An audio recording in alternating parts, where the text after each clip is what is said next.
हमारे ऋषियों ने बहुत ही अच्छे तरीके से डिटेल में क्लासिफिकेशन करा हुआ है अलग अलग प्रकार के लिटरेचर का, जिसमें इतिहास रामायण और महाभारत को कहा गया है। कौन सा रामायण और महाभारत? वाल्मीकि जी रचित रामायण और व्यास जी रचित महाभारत। रामायण महाभारत दोनों को इतिहास कहा गया है, और इतिहास की जो डेफिनेशन हमें शास्त्रों में ही मिलती है वो है धर्म अर्थ काम मोक्षाणाम उपदेशम समन्वितम पूर्ववृत्तम कथायुक्तम इतिहासम प्रचक्षते।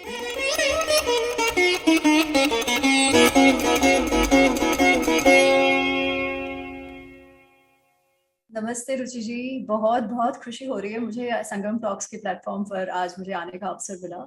बहुत आभार आप सबका। नमस्ते। तो प्रश्नोत्तर प्रारंभ करते हैं। तो अमी जी, पहला प्रश्न मैं ये पूछना चाहूंगी कि अनेकों लेखकों द्वारा लिखित रामायण उपलब्ध है। वाल्मीकि रामायण है, रामचरितमानस है, तुलसीदास जी रचित, अलग अलग टीका टिप्पणियों वाली रामायण है। तो इनमें से कौन सी सबसे अधिक प्रामाणिक रामायण है? मतलब आप क्या सलाह देंगे कि कौन सी रामायण हमें पढ़नी चाहिए? रुचि जी, मैं कहूंगी कि पढ़े तो हमको जो पढ़ना हो सारा पढ़े, परंतु एक है इतिहास जिसे हम इतिहास मानते हैं। तो महाभारत रामायण को हमारे ऋषियों ने इतिहास कहा है। जैसे अगर हम भारतीय शिक्षा प्रणाली देखें और भारतीय लिटरेचर का समूह देखें तो उसमें हमारे पास श्रुति लिटरेचर है और स्मृति लिटरेचर है। तो श्रुति में तो वेद उपनिषद आ जाते हैं, स्मृति में जो वेदांग आ गए, दर्शन शास्त्र आ गए, धर्म शास्त्र आ गए, साथ ही इतिहास पुराण आए। ठीक है, तो हमारे ऋषियों ने बहुत ही अच्छे तरीके से डिटेल में क्लासिफिकेशन करा हुआ है अलग अलग प्रकार के लिटरेचर का, जिसमें इतिहास रामायण और महाभारत को कहा गया है। कौन सा रामायण और महाभारत? वाल्मीकि जी रचित रामायण और व्यास जी रचित महाभारत। अब आगे चलते इनका संदर्भ लेकर बहुत सारा साहित्य लिखा गया। हर एक और जो लिखा गया साहित्य वो बहुत अच्छे उद्देश्य से, बहुत अच्छे भाव से लिखा गया, हर समय के आवश्यकता के अनुसार लिखा गया। जैसे साउथ में हम जानते हैं कंब रामायण है, हम रामचरितमानस तो हम सब जानते ही हैं, है ना। हम सभी के घरों में वाल्मीकि रामायण नहीं होगा, पर रामचरितमानस तो अवश्य होगा। तुलसीदास जी ने जब रामचरितमानस लिखा तब हम ऐसे समय से पसार हो रहे थे कि हिंदुओं के लिए जीवित रहना एक चैलेंज बन गया था, है ना। मुगलों का समय था, हमारे मंदिरों को तोड़ा जा रहा था, हमारे अस्तित्व पर एक प्रश्न चिन्ह लग गया था। उस समय हमें ऐसे आइडियल की आवश्यकता थी जिस पर हम आशा रख सके कि नहीं वो हमें तार लेंगे। और उस भाव से, क्योंकि तुलसीदास जी के इष्ट श्री राम थे, तो उन्होंने उस भाव से एक स्तुति काव्य लिखा रामचरितमानस, जो उन्होंने वाल्मीकि जी रचित रामायण का संदर्भ लेकर लिखा है। ठीक है, तो अगर वैसे भी हम देखें तो मूल रामायण तो वाल्मीकि रामायण होगी इतिहास के परिप्रेक्ष्य से, पर उस पर बहुत कुछ लिखा गया। जहां जहां पर जिस ज्योग्राफीज, जिस रीजन्स में महाभारत रामायण गए, जैसे हम देखते हैं कि साउथ ईस्ट एशिया में भी है, उन्होंने अपने कुछ फ्लेवर्स उसमें ऐड किए। उन्होंने क्योंकि उस काव्य को अपना लिया तो उस हिसाब से थोड़े जो संदर्भ थे, थोड़े इवेंट्स थे, वो थोड़े से उसमें ऐड कर दिए। ठीक है, उसी तरीके से एक ऐसे लिखा गया था 300 रामायण। ठीक है, और उसको लेके बहुत ही बड़ा एक क्या कहते हैं कि डिबेट छिड़ गया था, एक विवाद छिड़ गया था कि फिर किसी को कोई कुछ भी लिख सकता है रामायण के बारे में या महाभारत के बारे में, क्योंकि इतने सारे हैं, किसी को मालूम ही नहीं है कि मूल क्या है या ओरिजिनल क्या है। जबकि ऐसा नहीं है, ओरिजिनल तो वाल्मीकि रामायण है, परंतु उसमें बहुत कुछ लिखा गया। और इस बारे में शतावधानी गणेश जी जो है, उन्होंने इस पर एक बहुत ही सुंदर लेख लिखा है, जिसमें वो इन सभी रामायणों का संदर्भ लेकर कहते हैं कि जितने भी कवि लेखकों ने रामायण पर लिखा है वो सभी ही शुरुआत में वाल्मीकि जी को ही वंदन करते हैं। तो उस परिप्रेक्ष्य में भी देखा जाए तो साहित्य के हिसाब से, इतिहास के हिसाब से वाल्मीकि रामायण को इतिहास माना जाना चाहिए। तो इसका अर्थ क्या कि अगर एक इवेंट है, जो वाल्मीकि रामायण में एक तरीके से दिया गया है और कोई और रामायण में अलग तरीके से दिया गया है, तो हम कौन से को, अगर उसमें कॉन्फ्लिक्ट है तो कौन से को सत्य मानेंगे या ज्यादा वैल्यू देंगे? तो मेरे मत से वो वाल्मीकि रामायण को दिया जाएगा जब कॉन्फ्लिक्ट सिचुएशन होगा, क्योंकि जब लेखक लिखते गए तो उसमें उनकी बहुत सारी भावनाएं जो थी, वो कैसे श्री राम को देखते थे, उस हिसाब से वो फ्लेवर ऐड होते गए। जी बिल्कुल सही बात है हमें जी। ऐसे ही एक और नाम आता है आध्यात्म रामायण, जो कहते हैं कि पहली रामायण वो थी शिव जी ने पार्वती जी को सुनाई थी, तो उसके बारे में भी कुछ बताइए। कहा बहुत गया है रुचि जी, है ना, लोग कहते हैं, कथा बताते हैं, परंतु हम किस बेसिस पर माने कि वो पहली थी या वाल्मीकि रामायण पहली थी? अगर हम इतिहास मानेंगे, ठीक है, इतिहास का अर्थ क्या? पूर्व वृत्तम कथा युक्तम, ठीक है, इतने सारे लिटरेचर है उसमें अगर हमको इतिहास मानना है, इतिहास दैट विच हैपेंड, जो पहले हुआ था, तो जो हुआ था उसके पहले कैसे लिख दिया गया कुछ भी? या तो फिर कहें कि चलो ठीक है, पर रामायण में लिखते समय स्वयं आता है कि जैसे वस्तुएं घटित हो रही थी, घटनाएं घटित हो रही थी, वो उनको जैसे अपने हाथ पर आंवला रखा हो ना, उतने क्लैरिटी से वाल्मीकि जी देख रहे थे और लिख रहे थे। और वाल्मीकि जी श्री राम के कंटेम्पररी थे, जिस समय श्री राम जी जीवित थे उस समय वाल्मीकि जी थे। तो या तो हम ये माने कि हाँ उसके पहले किसी ने भविष्यवाणी कर दी थी और लिखा गया था, या तो अगर हम ऐतिहासिक दृष्टि से मानते हैं हिस्ट्री की, जो हो रहा था और वो बताया गया, तो हमको वाल्मीकि रामायण ही मानना पड़ेगा। अगेन ये मेरा मत है, क्योंकि कई बार ये बहुत कंट्रोवर्शियल हो जाता है, तो इवेंचुअली सबकी श्रद्धा है, जिसको जो मानना है हुआ वो, परंतु कहीं भी अगर कॉन्फ्लिक्ट है घटनाओं में तो वाल्मीकि रामायण को बेस माना जाएगा एकेडमिकली भी। जी बिल्कुल।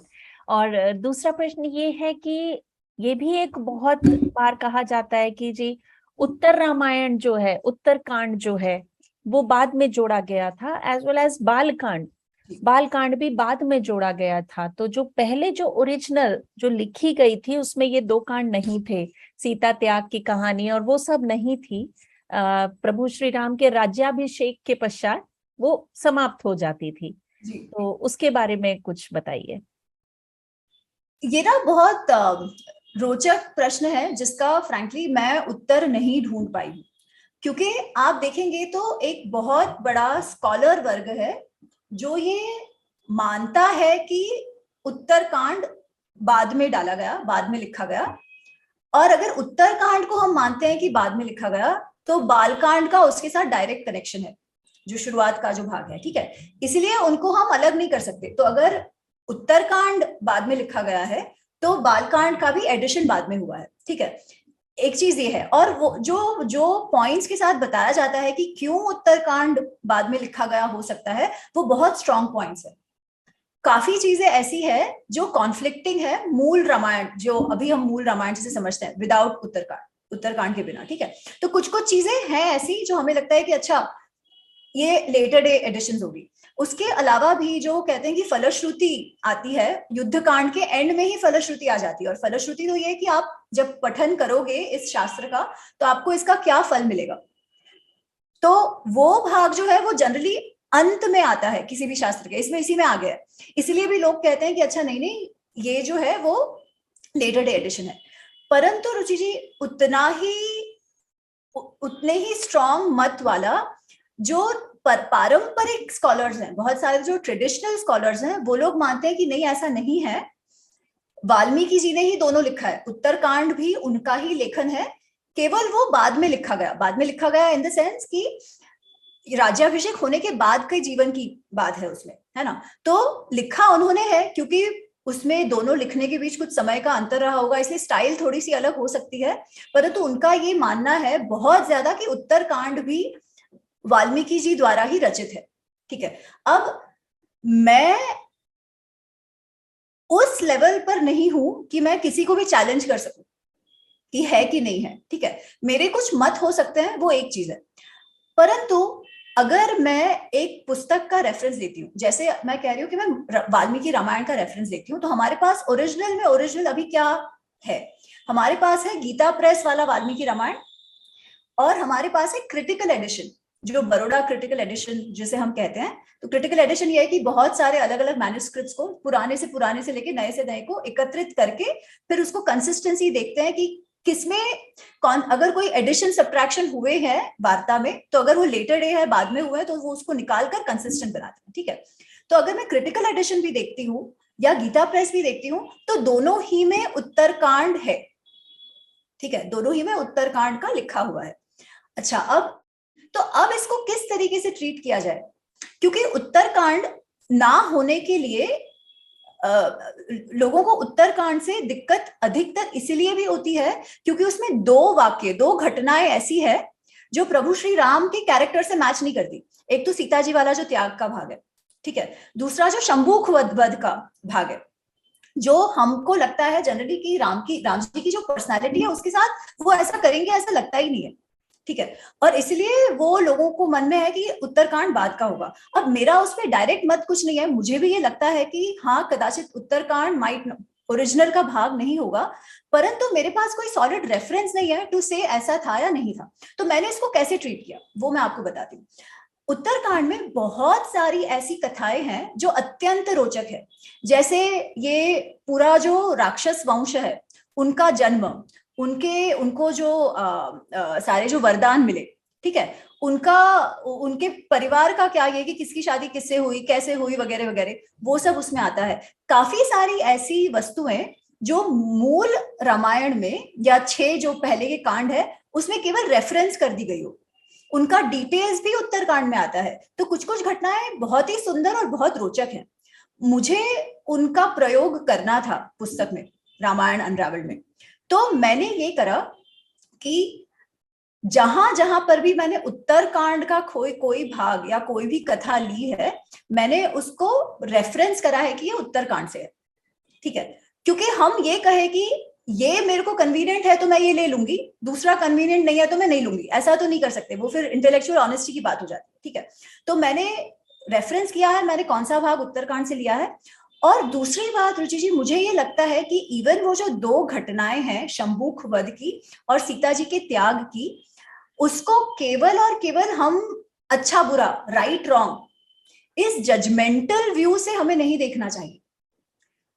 उन घटनाओं में भी मुझे लगता है कि हमारे लिए सीख जैसी कोई बात है। जैसे अगर शंभूख वध की ही हम बात करें, तो क्योंकि हमारे सर पे ठोक दिया जाता है कि कास्टिज्म, शंभूख शूद्र था इसलिए उसका वध कर दिया, और इसका उपयोग किया जाता है श्री राम को कास्टिस्ट बताने में कि वो हमेशा से जातिवादी रहे, वो हमेशा से जो नॉन क्षत्रिय या जो भी ब्राह्मण है उन पर वो अत्याचार करते हैं, ऐसी एक हवा उड़ाई जाती है उनके लिए। पर क्या वो प्रसंग एक्चुअली केवल जाति पर है? नहीं।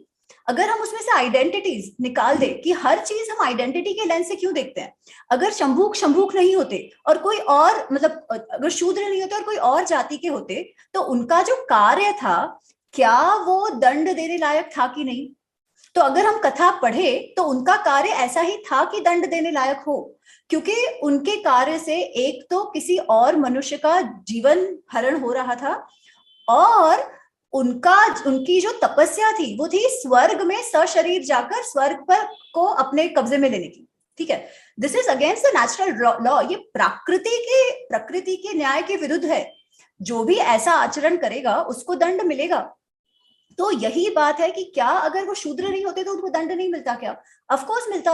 रावण तो ब्राह्मण थे, ब्राह्मण के पुत्र थे वो ना, विश्वश्रवा जो है, पुलस्त्य ऋषि के पुत्र विश्वश्रवा के पुत्र रावण, उनको भी उन्होंने दंड दिया। तो क्यों वो जाति कहां पर आ गई? तो मुझे लगता है कई बार हमें इन इवेंट्स को लेकर भी डिफेंसिव होने की आवश्यकता नहीं है, क्योंकि वो हमारे सर पर जो थोका जाता है हर बार, जातिवाद, या वो सीता जी के एपिसोड को लेकर हमको कहा जाता है मिसोजिनी, स्त्री द्वेष के कारण, स्त्रियों पे अत्याचार करने के कारण उनको त्याग दिया गया। पर ऐसी बात नहीं है। अगर उत्तरकांड में भी अगर हम वो घटना देखें तो जिस हिसाब से वो घटना होती है, तो हमको जनरली कहा जाता है कि अरे धोबी ने कह दिया, एक जन किसी धोबी ने कुछ बात कर दी और श्री राम जी ने उनको त्याग दिया। तो वैसा भी नहीं हुआ है। एक्चुअली बहुत ही ज्यादा लोक अपवाद हो गया था, जहां लोग ऐसा मानने लगे थे कि अरे देखो, हम तो हमारे घर पे कोई मॉरलिटी का लेवल ही नहीं रख पा रहे हैं, जिसको जो भी लग रहा है कर रहे हैं, ठीक है, तो इतना लोक अपवाद हो गया क्यों? कैसे? यथा राजा तथा प्रजा। राजा ने तो अपने जीवन में उनकी स्त्री को वापस ले लिया, क्यों वापस ले लिया हमको तो मालूम नहीं है, उनका चरित्र कैसे था वगैरह वगैरह। तो इतनी सारी लोक अपवाद है जो जिसका असर श्री राम जी को लोग कैसे देख रहे थे इस पे पड़ रहा था। अच्छा, अब जो उस समय क्या सीता जी के साथ सही हुआ गलत हुआ? सीता जी के साथ अन्याय हुआ, उनको त्यागना नहीं चाहिए था, सही बात है। परंतु एक राजा होने के नाते उनका कौन सा कर्तव्य बड़ा था? क्या प्रजा का विश्वास खो देना था या पति धर्म निभाना था? अब इसमें सही गलत अच्छा बुरा हम देख सकते हैं, परंतु ये धर्म संकट है। जीवन में ऐसे धर्म संकट आते हैं जब दोनों ही उत्तर हमारे पास ऐसे हो जो हमें नहीं चाहिए होते हैं। पर वो कहता है ना कि आसमान से उतरा खजूर पर लटका, दोनों ही ऑप्शंस अच्छे नहीं है, पर फिर भी हमें एक निर्णय लेना पड़ता है। उन्होंने एक राजा के नाते अपना निर्णय लिया। सीता जी भी वो समझी, क्योंकि वो भी केवल एक पत्नी नहीं थी, वो भी एक रानी थी।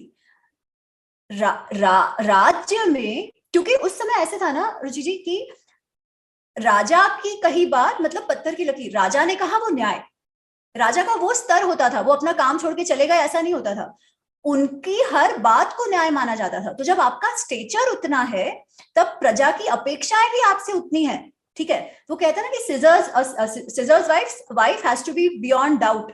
आपके चरित्र पर एक भी प्रश्न ही उठना चाहिए, नहीं तो लोग आपके न्याय पर ही विश्वास करना छोड़ देंगे। तो उन्होंने अपना राजधर्म उस समय निभाया। हम बैठ के जजमेंट कर सकते हैं, परंतु उन्होंने जो करा, राम को समझना, राम को जज करना इजी है श्री राम को, पर श्री राम बनना अत्यंत कठिन। और वही हमको पूरे रामायण से देखने मिलता है। और पूरे रामायण का यही शिक्षा भी मिलती है कि उन्होंने शुरुआत में, विश्वामित्र जी ने उनको राजधर्म का जो पाठ पढ़ाया था, उन्होंने अपने जीवन के अंत तक कभी नहीं भूला कि एक राजा का धर्म क्या होता है। और राजा का धर्म होता है चातुर्वर्ण हित और प्रजा रक्षण। ये सबसे पहले आता है, उसके लिए जिसकी भी आपको तिलांजलि देनी पड़े आपको देनी पड़ेगी। ये उन्होंने अपने जीवन से हमें दिखाया। तो मैं उत्तरकांड को इस नजरिए से, इस दृष्टि से देखती हूँ। पर मेरे पास आपके प्रश्न का एग्जैक्ट उत्तर नहीं है कि था कि नहीं है। जो अपने पास अवेलेबल है उसके बीच से मेरा अप्रोच उत्तरकांड पढ़ने का ऐसा रहा है। पर अमी जी, आपका जो विश्लेषण था, जो बात आपने समझाई वो बहुत सही थी, सभी श्रोताओं को भी बहुत सही लगी होगी। मैं अगले प्रश्न की तरफ बढ़ती हूँ कि रामायण ये एक मात्र धर्म ग्रंथ है या समस्त मानव जीवन को मार्गदर्शन देने वाला एक साहित्य है, एक चिंतन साहित्य है? आप क्या कहेंगे इस बारे में?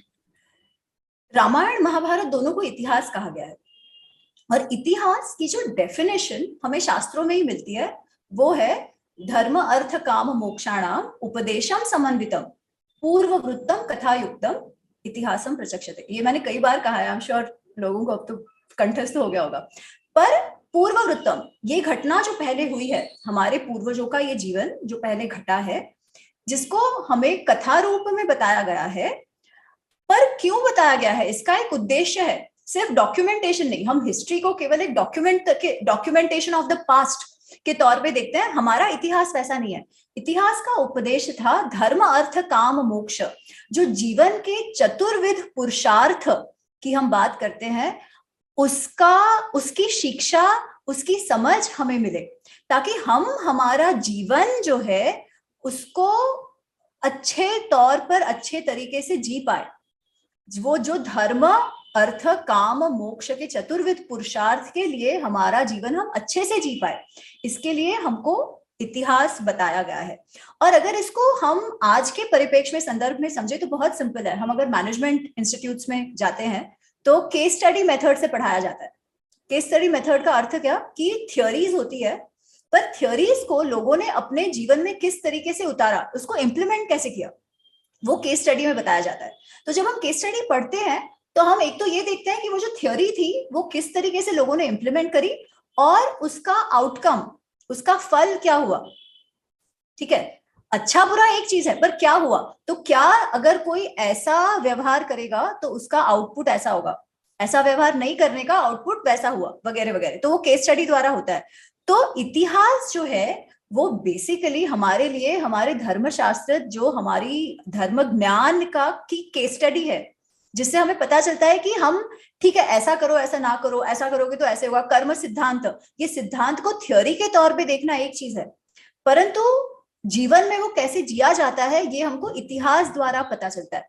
तो ये हम, जैसे आप कह रहे थे, धर्म ग्रंथ तो है ही है, पर धर्म का अर्थ ही ये है कि हम हमारे जीवन को ज्यादा परिपूर्ण बनाए और वैसे अच्छे तौर पे जिए, तो इसीलिए इतिहास भी है। जी बिल्कुल। और एक बहुत ही मेरे ख्याल से सभी के मन में आने वाला प्रश्न है कि प्रभु श्री राम को मर्यादा पुरुषोत्तम राम क्यों कहा जाता है? तो इसमें मेरा थोड़ा सा विचार अलग है। हाँ, उनको मर्यादा पुरुषोत्तम कहा जाता है, पर अधिकतर उनको मर्यादा पुरुषोत्तम श्री कृष्ण के कंपैरिजन में कहा जाता है, ठीक है। और समझ ये होती है कि श्री कृष्ण तो कैसे थे कि उनके लिए जो अंत है, जो गंतव्य है, वो सबसे अधिक महत्वपूर्ण था, और उस गंतव्य पे पहुंचने के लिए जो भी करना पड़े वो करेंगे, ठीक है। जबकि श्री राम का लोग कहते हैं कि ऐसा नहीं था, उन्होंने कभी भी अपनी मर्यादाएं नहीं छोड़ी। मतलब वो कहते हैं ना, means were not given up for and. जो जैसा होना चाहिए, एकदम ब्लैक एंड व्हाइट, जो जैसा होना चाहिए वैसा ही होना चाहिए। सत्य बोलना है तो सत्य ही बोलना है, गुस्सा कभी नहीं होना है। पिताजी ने कहा कि आप वनवास पे चले जाओ तो वनवास पे चले जाओ, एकदम अत्यंत भाव वाले पुत्र। पिता के प्रति उनका अत्यंत ज्यादा भाव था, माता पिता के प्रति एक बहुत अच्छे भाई, एक बहुत अच्छे मित्र, एक बहुत अच्छे पति। इस सब का संदर्भ लेके उनको मर्यादा पुरुषोत्तम कहा जाता है, और जो बात एकदम सही है, ठीक है, ये सब वो थे ही थे। परंतु वो जो श्री कृष्ण के कंपैरिजन में ये कहा जाता है कि नहीं नहीं, वो अपना गंतव्य पाने के लिए कभी भी साधनों का दुरुपयोग नहीं करेंगे, ठीक है। तो वो मैं थोड़ा सा कंटेस्ट करती हूँ, क्योंकि दुरुपयोग की बात ही नहीं है। दोनों, श्री राम और श्री कृष्ण का जीवन जो था वो धर्म संस्थापन के लिए था। श्री राम को कहा जाता है रामो विग्रहवान धर्मः। राम जो है वो धर्म के मूर्तिमंत है, ठीक है। तो धर्म संस्थापन अगर आपका गंतव्य है, धर्म संस्थापन आपका उद्देश्य है, तो उसके लिए आपको जो भी करना पड़े आपको करना है, और श्री राम ने भी वो किया है। जैसे वाली वध की बात आती है, ठीक है, तो वाली वध, क्या उन्होंने पीछे से वाली को मारा? हाँ मारा, 100% मारा। और कुछ कुछ कथाओं में, ये वाल्मीकि रामायण में नहीं है, पर कुछ कुछ कथाओं में ऐसी बात आती है कि उनको तो मारना इसलिए पड़ा क्योंकि वाली के पास ऐसी शक्ति थी कि अगर कोई सामने से वाली से लड़े तो उसकी आधी शक्ति वाली को मिल जाएगी। इसलिए वो जस्टिफाई किया जाता है कि इसलिए उनको पीछे से मारना पड़ा। उनको पीछे से मारना था ऐसा नहीं था, ठीक है। परंतु वाल्मीकि रामायण में ये बात है ही नहीं। वाल्मीकि रामायण में ऐसी कोई शक्ति की बात नहीं है। वाल्मीकि रामायण में वो स्वयं से पीछे से ही मारते हैं। क्यों मारते हैं, ये प्रश्न जो है वो वाली भी श्रीराम को पूछते हैं, और श्रीराम उसे जवाब देते हैं, उत्तर देते हैं कि मैं तुमसे युद्ध करने नहीं आया हूं, मैं तुमको दंड देने आया हूं। क्यों दंड देने आया हूं? तो ऑफकोर्स वो बहुत सारी बातें कहते हैं, पर कहते हैं जो तुम्हारा सबसे बड़ा पाप है ना, वो ये है कि तुमने अपनी पुत्री जैसी, सुग्रीव की जो पत्नी है, सुग्रीव के जीते जी वो तुम्हारी पुत्री जैसी है। तो जो मनुष्य अपनी पुत्री, अपनी बहन और मतलब इतने क्लोज रिलेशन की स्त्री पर तुम्हारी तरह गलत नजर से जिसको देखेगा, गलत दृष्टि डालेगा, उसको केवल मृत्यु ही उसका दंड हो सकता है। और मैं जो हूं, क्योंकि हम लोग चक्रवर्ती राजा हैं जो इक्ष्वाकु वंश के, तो भरत राजा है, मैं उसका रिप्रेजेंटेटिव हूं इस एरिया में भी, क्योंकि हम तो चक्रवर्ती है, इसलिए हमको तुमको कहीं पर भी दंड देने का अधिकार है अगर तुम इतना बड़ा पाप करते हो। तो युद्ध तो ये था ही नहीं, ये दंड देने की बात थी, इसलिए मैं आगे से पीछे से की कोई बात ही नहीं है, ठीक है। अच्छा, अब वो ये समझाते हैं, परंतु सबसे बड़ी तो बात यह ना कि उनको भी पता था कि सुग्रीव से अगर उनको सहायता चाहिए होगी तो सुग्रीव के पास किष्किंधा और वहां के जो वानर सेना जो सारी थी उस पर प्रभुत्व होना आवश्यक था, ठीक है। उसके लिए सुग्रीव का राजा बनना भी आवश्यक था। तो कहीं ना कहीं वो डिप्लोमेसी का भी एंगल उसमें था। तो दंड की बात थी, डिप्लोमेसी की भी बात थी, जो उन्होंने करा उस समय की जो आवश्यकता थी उस हिसाब से। अच्छा, एक दूसरा एपिसोड देखते हैं। हम जो विभीषण वाली बात करते हैं ना, तो विभीषण की कथा में यह है कि विभीषण जब आते हैं राम जी के पास, तो श्री राम क्योंकि शरणागत वत्सल हैं, तो उन्होंने विभीषण को अपना लिया। क्या ये बात सही है? हाँ, ये बात एकदम सही है, क्योंकि जो बाकी वानर थे सुग्रीव वगैरह, उनको मन नहीं था कि इस तरीके से विभीषण को ले ले, क्योंकि शत्रु पक्ष से आए हैं, पर आपको आप कैसे किस पर विश्वास कर लो। पर श्री राम कहते हैं नहीं नहीं, हम उनको लेते हैं, ठीक है। उन्होंने लिया, पर उन्होंने सबसे पहला काम क्या किया वो देखने जैसा है, ठीक है। उन्होंने लेकर ये नहीं कहा अच्छा नहीं नहीं तुम आ जाओ, कोई बात नहीं, तुम मेरे मित्र। वो कहते हैं विभीषण तुम मेरे पास आए हो, बहुत अच्छी बात है, पर मैं तुमको अभी बता देता हूं कि मैं तुम्हारे पूरे खानदान का, राक्षस तुम्हारी पूरी प्रजा का मैं खात्मा कर देने वाला हूं, तुम्हारे भाइयों के साथ लंका का मैं विध्वंस कर देने वाला हूं। तो और इस सब में तुम मेरे साथ हो, और ये सब होने के बाद मैं तुमको राजा भी बना दूंगा, ठीक है। तो this is also diplomacy, right. और सबसे पहला प्रश्न वो जो विभीषण को पूछते हैं, वो ये नहीं पूछते कि अरे तुम कैसे हो, आ जाओ।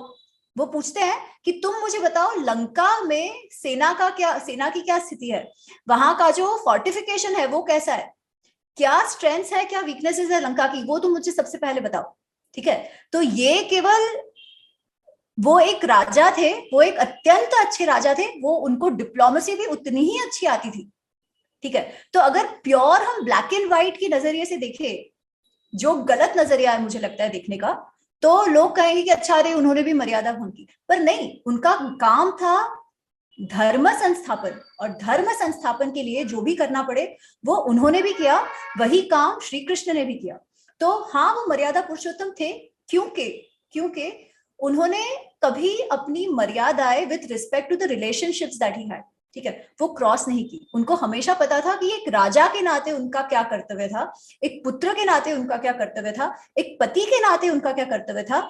और ये सब धर्म का जब कॉन्फ्लिक्ट हुआ, तब कौन से धर्म को ज्यादा प्रायोरिटी उस समय के परिप्रेक्ष्य में देना चाहिए, वो क्लैरिटी जितनी उनमें थी वो कदाचित और किसी में हो ही नहीं सकती, क्योंकि उसके लिए आपको अपनी भावनाएं, आपके अटैचमेंट सबको बाहर रखकर, वो होंगे, भावनाएं तो होंगी। इनफैक्ट श्री राम की अगर हम बात करें तो वो इतने ज्यादा एफ्यूजिव, जिसे हम कहते हैं इंग्लिश में, कि अपने भाव दिखाते थे, अपने भाव व्यक्त करते थे, फिर वो प्रेम का भाव हो, दुख का भाव हो, ग्लानि का भाव हो, वो दिखाते थे। तो उनमें भाव तो बहुत थे, परंतु इन सब भावनाओं के बावजूद जब निर्णय लेने का समय आया, तो वो भावनाओं में बहकर उन्होंने निर्णय नहीं लिया। उन्होंने निर्णय इसीलिए लिया क्योंकि वो लेना चाहिए था और वो धर्म संगत था। तो इसके लिए भी आपको अपने अंदर तो मर्यादा होनी आवश्यक है। तो मुझे ऐसे लगता है कि इस परिप्रेक्ष्य में उनको मर्यादा पुरुषोत्तम समझना जाना चाहिए। जी बिल्कुल अमी जी। और इसके साथ आपने जो बाली वध की कथा की बात करी, बाली वध की बात करी, वो भी एक बिंदु कई बार बहुत प्रश्न लोगों के मन में आता है, तो वो क्लियर करने के लिए बहुत बहुत धन्यवाद आपका।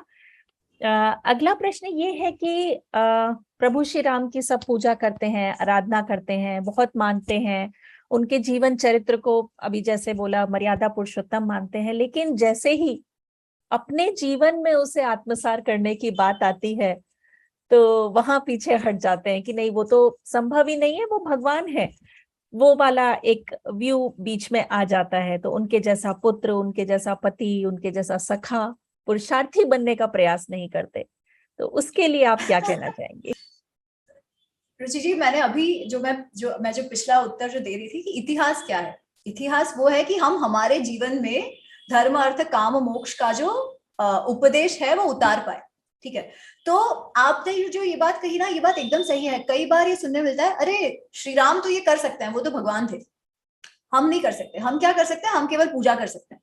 नहीं, मेरे हिसाब से ये तो मानसिक आलस्य की बात है कि आपको लगता है पूजा कर दो, खत्म हो गया, व्यवहार में कुछ नहीं उतारना। क्योंकि व्यवहार में उतारने के लिए क्या करना होगा? तो अगर हम श्री राम का चरित्र देखें, या फॉर दैट मैटर जिनको हम हमारे हीरोज कहते हैं महाभारत या रामायण में, तो उनका चरित्र देखें तो कौन सी बात उभर के आती है? क्या उनमें भावनाएं नहीं थी? ऑफकोर्स भावनाएं थी। ऑफकोर्स श्री राम जी का ना एक जो बाद के जो रिटेलिंग्स या कथाएं हुई है, उसमें एक ऐसा उनका एक ऐसा इमेज उभर कर आता है कि कुछ भी हो जाए उनको कोई, वो हमेशा एकदम बिना किसी भावनाओं के रहते थे, गुस्सा भी नहीं करेंगे। क्योंकि वाल्मीकि रामायण में जहां जहां पर भी श्री राम को गुस्सा दिखाया गया है ना, कि उनको क्रोध में दिखाया गया है, बाकी कथाओं में फिर वो लक्ष्मण पर डाल दिया गया है कि जो प्रसंग में श्री राम दिखाते हैं अपना क्रोध, जैसे जब वरुण देव हैं, वो समुद्र उनको वो हट नहीं रहा है, उनको वो सेतु बांधने के लिए जगह नहीं दे रहा है, तभी बाकी कथाओं में ये आता है कि लक्ष्मण अत्यंत क्रोधित हो गए। जबकि वाल्मीकि रामायण में ऐसा नहीं है। वाल्मीकि रामायण में श्री राम क्रोधित होते हैं, क्रोधित तो होते ही हैं, वो कहते हैं कि अगर अभी मैंने तुम्हारी इतनी तपस्या की है और तुम अगर अभी मुझे आकर मेरी बात नहीं मानोगे तो मैं पूरे समुद्र का हनन कर दूंगा, मैं सुखा डालूंगा पूरे के पूरे समुद्र को। उस समय लक्ष्मण जाकर उनको रोकते हैं, वो कहते हैं कि नहीं नहीं, आपके क्रोध में, आपको क्रोध है, वो मान नहीं रहे हैं, वो उद्धटपना कर रहे हैं, वो सब ठीक है, परंतु उसके लिए आपको इतनी सब हानि करने की आवश्यकता नहीं है, आप शांत हो जाइए। और लक्ष्मण श्री राम को शांत करते हैं। ठीक है, तो ऐसा नहीं है कि उनमें भावनाएं नहीं है या वो भावनाएं दिखाते नहीं थे। जनरली आपने मुझे जो प्रश्न पूछा उसका मैं थोड़ा और एक्सटेंड करके इसलिए बता रही हूँ क्योंकि रुचि जी, मैंने जब ये पुस्तक लिखी ना, उसका एक कारण ये था कि मुझे कई लोग, स्पेशली यंगस्टर्स, जो युवा वर्ग हैं, वो कहते थे कि श्री कृष्ण के साथ तो हम समझ पाते हैं, हम उनसे रिलेट कर पाते हैं, वो हमारे जैसे हैं, पर श्री राम के साथ तो हम कनेक्ट ही नहीं कर पाते। हमको क्योंकि घर पे कहा जाता है कि वो भगवान है, तो हम ठीक है उनको प्रणाम कर लेते हैं, पर उनके जैसा बनो कैसे, है ना? क्योंकि ना वो कोई इमोशन दिखाते हैं, ना उनको कभी क्रोध आता है, ना ही ऐसे कुछ, मतलब वो जैसे नॉर्मल व्यक्तियों की तरह तो है ही नहीं। तो अगर वो नॉर्मल व्यक्तियों की तरह है नहीं, तो नॉर्मल व्यक्ति उनके जैसा कैसे बनने का प्रयत्न भी करेगा? ठीक है, तो एक ऐसी इमेज है, पर वो इमेज जब हम वाल्मीकि रामायण पढ़ेंगे ना, तो ध्वस्त हो जाती है। वाल्मीकि रामायण के जो श्री राम है, वो इतने अधिक रिलेटेबल हैं, वो हमारे जैसे हैं, और हमारे जैसे होने के पश्चात जब भी निर्णय लेने का समय आया है, तो जैसे मैं पहले कह रही थी, उन्होंने एकदम योगस्थ बुद्धि से निर्णय लिया है, भावनाओं में बहे बिना। वो कैसे हो सकता है? वो तभी ही हो सकता है जब हमारी इंद्रियों पर, एक तो जो षड रिपु कहे जाते हैं ना, काम क्रोध लोभ मोह मद मात्सर्य, वो, और हमारी इंद्रियों पर हमारा कंट्रोल आ जाए, हमारे मन पर हमारा कंट्रोल आए। ठीक है, पर वो मन पर कंट्रोल लाना कोई सुलभ तो नहीं है। जैसे कृष्ण अर्जुन को कहते हैं कि हाँ, तुम जो कह रहे हो कि बहुत कठिन है मन पर कंट्रोल लाना, परंतु कर सकते हैं अभ्यास से। हमको वो अभ्यास करना है नहीं, वो मानसिक आलस है, अभ्यास नहीं करना है, तो हम कह देते हैं हम तो ऐसा कुछ इंद्रिय निग्रह कंट्रोल सब कर नहीं सकते, हमको तो ये चाहिए, मतलब चाहिए, अच्छा है मेरे लिए, बुरा है मेरे लिए, कोई फर्क नहीं पड़ता, वो भगवान है, वो कर सके, हम नहीं कर सकते। जबकि ऐसा नहीं है। उनके जीवन का हमारे जो शिक्षा हमें मिलती है वो वही है कि आप एक साधारण नॉर्मल जीवन जी सकते हो, परंतु अपने आप को डिसिप्लिन तो करते ही रहना पड़ेगा, इंद्रियों को कंट्रोल तो करते ही रहना पड़ेगा, अगर आपको एक अच्छा जीवन जीना हो और जीवन में सही से निर्णय करने हो। तो हाँ, तो बस मेरा इस पे मत है जी। बिल्कुल, ये चीज मैंने सुनी थी, मैं अभी पढ़ रही हूँ तो मैं उस बिंदु तक नहीं पहुंची हूँ, किंतु सुना था कि वाल्मीकि रामायण में प्रभु Shri Ram is more humanistic, like मानवीय रूप ज्यादा है, और जो रामचरितमानस है जो ज्यादा प्रचलित है, उसमें ईश्वरीय रूप ज्यादा, कि विष्णु के अवतार के रूप में ज्यादा बताया।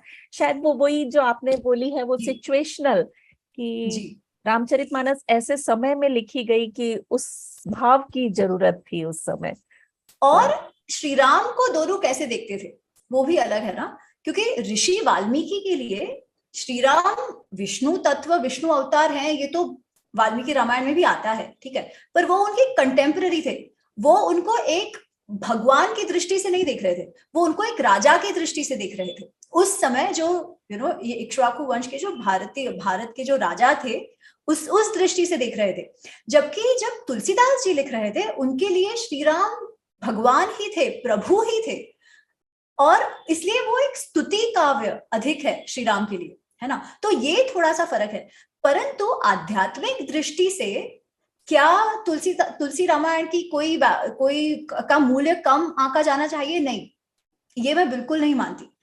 रामचरितमानस का अपना महत्व है। रामचरितमानस भक्ति काव्य है। रामचरितमानस के कारण आज भी हम श्री राम जी से जुड़े हुए हैं, तो वो तो उसका महत्व है ही। इसलिए क्योंकि वाल्मीकि रामायण या और तुलसी रामायण में कोई फर्क भी है, तो उसका अर्थ ये नहीं है कि इसकी वैल्यू कम है, परंतु केवल ऐतिहासिक दृष्टि से अगर हमको ये करना हो कि क्या सही होगा, तो हम वाल्मीकि रामायण देखेंगे, अगर इवेंट कॉन्फ्लिक्ट होगा, जो मैंने पहले भी बताया, पर किसी को कम आंकने की बात इसमें है ही नहीं। और रुचि जी, मैं इस पे इसलिए थोड़ा सा जोर देकर कह रही हूँ, क्योंकि कई बार जब ऐसी बातें आती है ना कि हम कहें कि अच्छा वाल्मीकि रामायण में ऐसा है, तुलसी रामायण में ऐसा नहीं है, तो इमीडिएटली लोग का ऐसा निष्कर्ष निकल जाता है कि हम कैंसिल कर डाल रहे हैं तुलसीदास जी को। नहीं नहीं, ऐसी बात नहीं है, ऐसा बिल्कुल भी नहीं है। दोनों का अपना महत्व है, बस इतनी बात है। और वाल्मीकि रामायण इतिहास है, बस that is it, there is no undermining anything. जी बिल्कुल। जैसे कि अभी बात हुई कि प्रभु श्री राम की जो इमेज है वो दयालु थे, क्षमाशील थे, तो ऐसे में उनका दंड व्यवस्था के प्रति क्या दृष्टिकोण था? खास तौर पर मैं स्त्रियों के बारे में, जैसे ताड़का वध हुआ था, तो जैसे कोई स्त्री अपराधी है तो उस बारे में दंड व्यवस्था के प्रति उनका क्या दृष्टिकोण था? इसमें मैं एक कथा कहूंगी जो मैं जिसके बारे में मैंने थोड़ा सा संदर्भ दिया। विश्वामित्र जी ने श्री राम को अपना राजधर्म का पहला पाठ पढ़ाया जब ये ताड़का वध होता है। तो वैसे तो हमारे शास्त्रों में कहा जाता है ना कि स्त्री अघन्य होती है, आप स्त्री का वध नहीं करना चाहिए, जैसे गाय अघन्य होती है, गाय का वध नहीं करना चाहिए। परंतु जब विश्वामित्र जी वो ताड़का वन जाते हैं ये बच्चों को लेकर, मतलब उस समय तो श्री राम और लक्ष्मण, श्री राम स्वयं 16 साल के भी नहीं थे, और वहां जाते हैं और वो पूछते हैं कि अच्छा ये वन की क्या कथा है वगैरह वगैरह। और विश्वामित्र जी उनको बताते हैं कि एक समय में ये बहुत ही अच्छे 2 नगर हुआ करते थे, बहुत ही समृद्ध नगर हुआ करते थे, और ताड़का ने इनका विध्वंस कर दिया, और आज ये ऐसे भयानक वन है जहां पर कोई रह ही नहीं पाता, तो आपको इसका वध करना है। तो पहले तो श्री राम के मन में प्रश्न है कि भाई ऐसे कैसे होगा, क्योंकि ताड़का तो स्त्री है, स्त्री का वध कैसे किया जा सकता है, ये तो शास्त्रों के विरुद्ध है।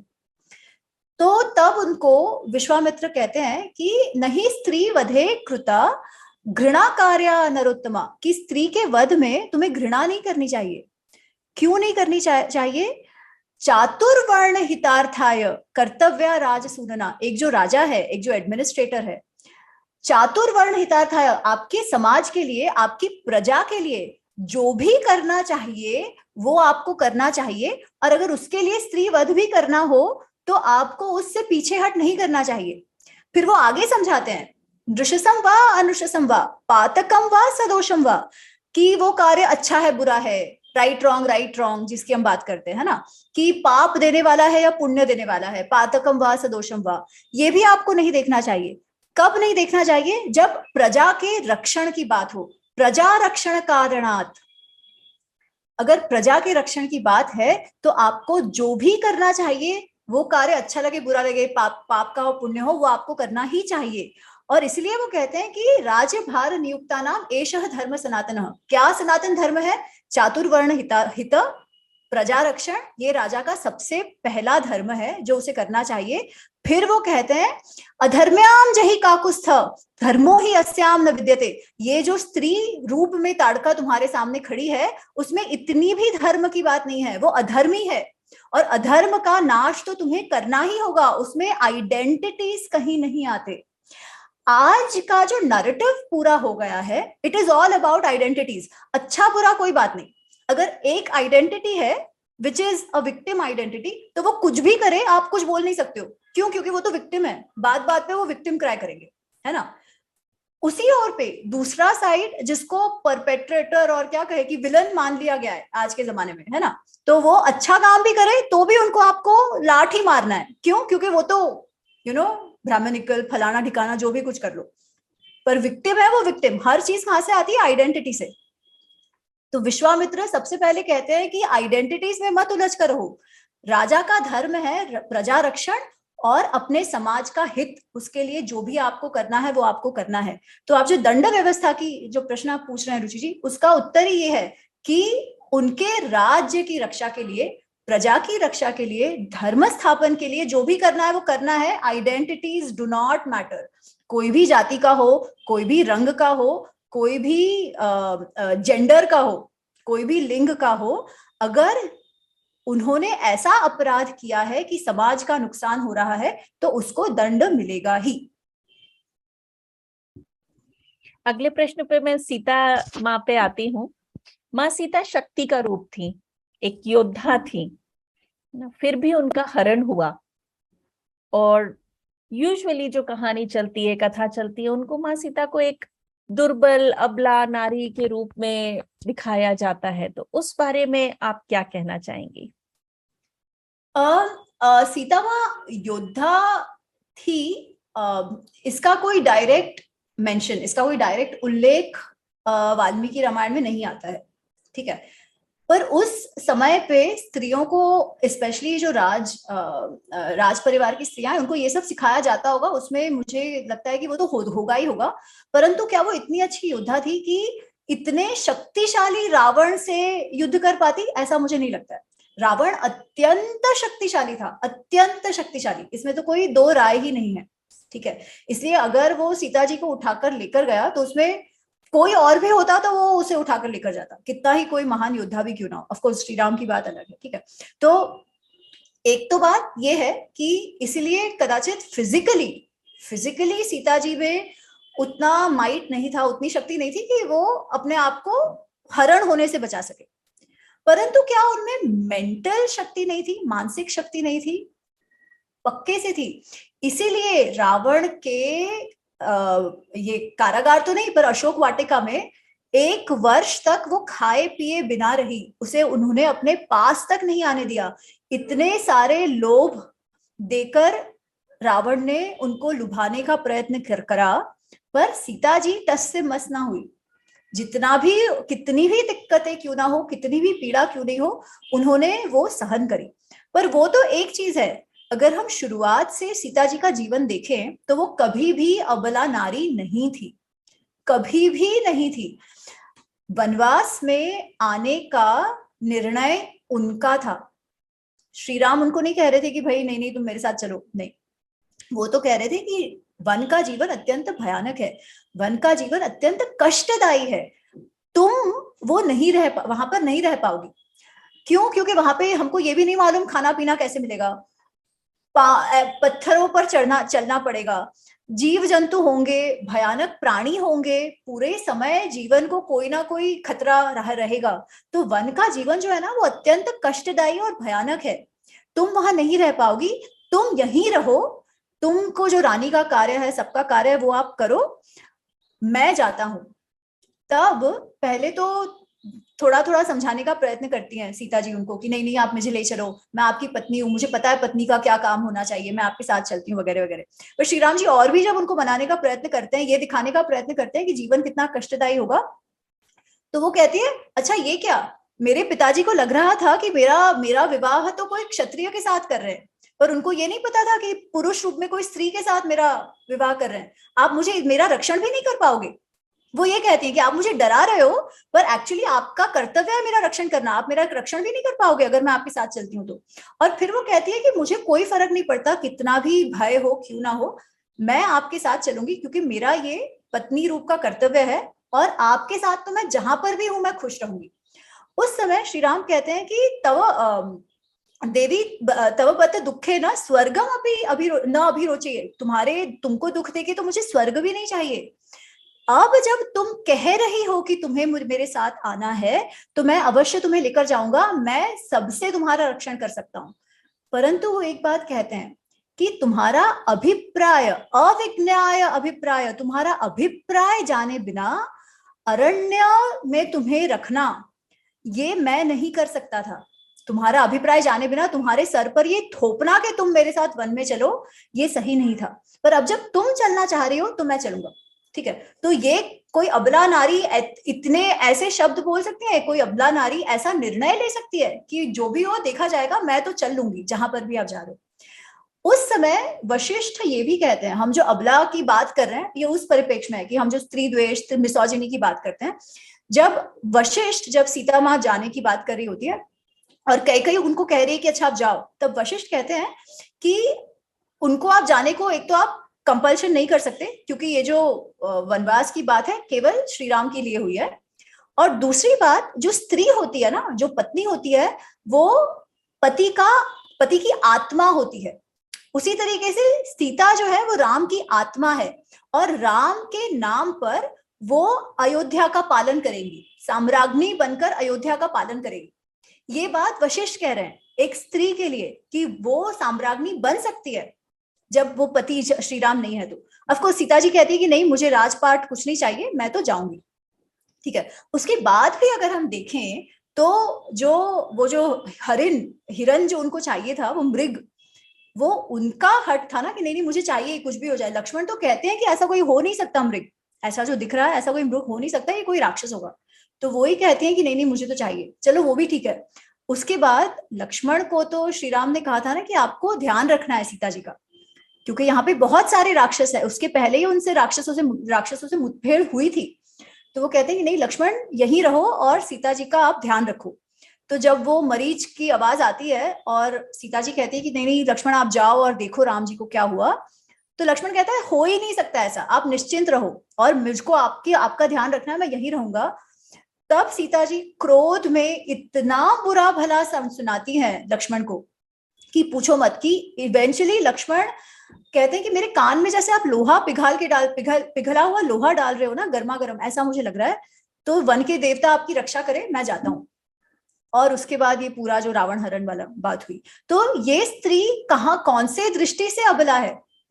उन्होंने हमेशा अपनी मन की बात कही, उन्होंने हमेशा से उनको जो चाहिए था वो करवाया भी, सिर्फ करी नहीं, उन्होंने करवाया भी उनको जो चाहिए था वो, ठीक है। परंतु ये स्त्री वैसी भी है जो अपना धर्म कभी नहीं भूली, अपना कर्तव्य भी उन्होंने कभी नहीं भूला है, ठीक है। अपने कर्तव्य के अनुसार कार्य करना भी उन्होंने नहीं भूला है, पत्नी धर्म भी नहीं भूला है, मातृ धर्म भी नहीं भूला है, ठीक है। और रावण के कैद में इतनी पीड़ा भी सहन कर ली है, वो स्त्री कहां से अबला हो सकती है? वो एक शक्ति स्वरूपा ही है। और आज के हमारे स्त्रियों के लिए एक आइडियल है कि कैसे हम अपने अपने कैसे कहते हैं कि हाँ, कैसे हम हमारे मन की बात कह भी सकते हैं, हमारा कार्य भी कर सकते हैं और हमारा कहा हुआ मनवा भी सकते हैं। तो ये है सीता जी। जी, आपने जो ये वशिष्ठ जी की बात बताई कि उन्होंने कहा था कि माता सीता साम्राज्ञी बन सकती हैं, ये बात कभी नरेशन में कभी कहीं आती ही नहीं है। जी, तो बहुत बहुत धन्यवाद वो शेयर करने के लिए। अब जब बात लक्ष्मण जी पर आई है तो लक्ष्मण जी से संबंधित एक दो प्रश्न पूछना चाहूंगी। एक तो यही कि आपने कहा कि वन के देवता आपकी रक्षा करें, जबकि लक्ष्मण रेखा खींची गई थी और बहुत से लोग वही उस पे भी प्रश्न उठाते हैं कि लक्ष्मण रेखा में बांधा और ये सब बातें, और जबकि सुनते हैं कि वाल्मीकि रामायण में लक्ष्मण रेखा का उल्लेख नहीं है। तो इस बिंदु पर कुछ बताइए। हाँ, तो लक्ष्मण रेखा का कोई उल्लेख वाल्मीकि रामायण में नहीं आता है। पर अगर हम लक्ष्मण रेखा तोड़ी गई की अगर बात करें कि उन्होंने लक्ष्मण रेखा का उल्लंघन किया, तो क्या उन्होंने उल्लंघन किया? हाँ, लक्ष्मण जी के सहनशीलता का उन्होंने उल्लंघन डेफिनेटली किया, ठीक है। उनको जितना बुरा भला उन्होंने सुनाया, तो लक्ष्मण जी के सम्मान का उन्होंने उल्लंघन अवश्य किया। तो मुझे लगता है कि लक्ष्मण रेखा जो है वो उस तौर पे एक मेटाफर है, जो फिर आगे चलते वो इमेजिनेशन में रेखा, लिटरल रेखा हो गई। पर लक्ष्मण रेखा का कोई उल्लेख वाल्मीकि रामायण में नहीं आता। ऐसे ही लक्ष्मण जी जब वनवास मिला प्रभु श्री राम को, तो लक्ष्मण जी भी अपने भाई भाभी की सेवा में वनवास गए। तो क्या ये उर्मिला के साथ अन्याय नहीं हुआ? अगर वो पिकनिक पे गए होते, या ऐसा है कि चलो यूरोप में शॉपिंग करके आते हैं के लिए गए होते, तो ऑफकोर्स उर्मिला के साथ ये बहुत बड़ा अन्याय होता। पर वो लोग वहां मजे करने तो नहीं गए थे, स्पेशली लक्ष्मण, है ना। और जैसे सीता जी को भी तो ऐसा तो नहीं था ना कि चलो चलो हम जाके घूम के आते हैं। सीता जी को भी श्री राम इनिशियली मना ही कर रहे हैं, जो मैंने अभी बताया, क्योंकि वन का जीवन अत्यंत कठिन जीवन है। और जब रावण ने अपहरण किया सीता जी का, वो तो बाद में आता है। उसके पहले भी एक दो राक्षसों ने ये प्रयत्न किया है। जब विराट नाम का एक राक्षस था, वो भी सीता जी को उठा के लेकर गया था, है ना। कितने राक्षसों का वध करना पड़ा, इवन जो 13 वर्ष उनके वनवास के थे उस समय भी। तो ऐसा तो नहीं था कि ओहो हो क्या ही वो मजे लूट रहे थे वन में, ठीक है, कि या लक्ष्मण वन में मजे लूटने गए थे, ऐसा तो नहीं था। वो सेवा के लिए गए थे। उन्होंने एक कष्टपूर्ण जीवन का विकल्प चुना था अपना भ्रातृ धर्म निभाने के लिए, ठीक है। अच्छा, अब लोग कहते हैं कि क्या उर्मिला जी पर वो उनसे जुड़ा अलग रहना न्याय नहीं था? पर ये किस पर न्याय था? क्या कौशल्या के लिए, कौशल्या माता के लिए न्याय था कि अपने पुत्र से इतने वर्ष दूर रहे? क्या सीता माता जी के लिए न्याय था कि 14 वर्ष जो स्त्री इतने लग्जरी में पली बढ़ी है, इतने समृद्धि में पली बढ़ी है, वो वन में जाए? क्या लक्ष्मण और श्री राम जी के लिए ये न्याय था कि वो वन में चले गए? ठीक है, तो किसके लिए ये न्याय नहीं था? सभी के लिए तो अन्याय ही था, है ना? वो एक दृष्टि से देखा जाए तो जो पूरी परिस्थिति, अगर हम न्याय अन्याय की दृष्टि से देखते हैं तो सभी लोग परिस्थिति के शिकार थे। जो उस समय जो परिस्थिति बनी थी उसके शिकार थे, जिसमें उर्मिला भी एक थी, क्योंकि वो उन सबसे जुड़ी हुई थी, तो वो अलग नहीं हो सकती थी। परंतु एक दूसरी बात आपके इस प्रश्न के संदर्भ में मैं कहना चाहती हूँ, कई बार ऐसी बात आती है कि अरे बेचारी उर्मिला, उर्मिला के साथ बहुत अन्याय किया गया। ठीक है, और किसने अन्याय किया? तो वो इवेंचुअली आ जाता है कि मिसोजिनी, लक्ष्मण ने अन्याय कर दिया उन पर। ठीक है, पर ये ऐसा क्यों माना जाता है? हमने देखा सीता जी का व्यक्तित्व एकदम ही एक बहुत ही शक्तिशाली, मानसिक तौर पे शक्तिशाली स्त्री का है, शक्ति रूपा स्त्री का है। कैकेयी का तो हम जानते ही हैं, उन्होंने तो जो उनको चाहिए था वो ले लिया ना, वो दशरथ जी को वैसा निर्णय लेने लगाया। तो स्त्री पात्र अगर इतने मजबूत, इतने ऐसे हैं, तो क्या उर्मिला जी का ये स्वयं का निर्णय नहीं हो सकता कि ठीक है, तुम अपने भाई और भाभी की सेवा करो, मैं यहाँ पर अपने परिवार की सेवा करती हूँ? क्या ये निर्णय उनका स्वयं का नहीं हो सकता? अच्छा, ये मैं क्यों कह रही हूँ? क्योंकि वाल्मीकि रामायण में उर्मिला जी के जीवन के विषय में कोई भी बात कही नहीं गई है। एक जो कथा आती है, जो कई बार कही जाती है कि उर्मिला जी ने कहा कि ठीक है, आप सोए बिना रक्षा करना श्री राम सीता की, वो लक्ष्मण जी को कहती हैं, और मैं यहाँ पर आपके लिए 14 वर्ष नींद आपकी मैं ले लूंगी। एक ये कथा आती है। तो ऐसे कहा जाता है कि 14 वर्ष वो फिर सोती रही महल में, क्योंकि लक्ष्मण जी फिर उनकी रक्षा कर सके बिना सोए। तो ये भी कथा का कोई वाल्मीकि रामायण में संदर्भ नहीं है। ठीक है, तो वाल्मीकि रामायण में उर्मिला जी के जीवन के विषय में कोई कुछ दिया ही नहीं गया for that matter.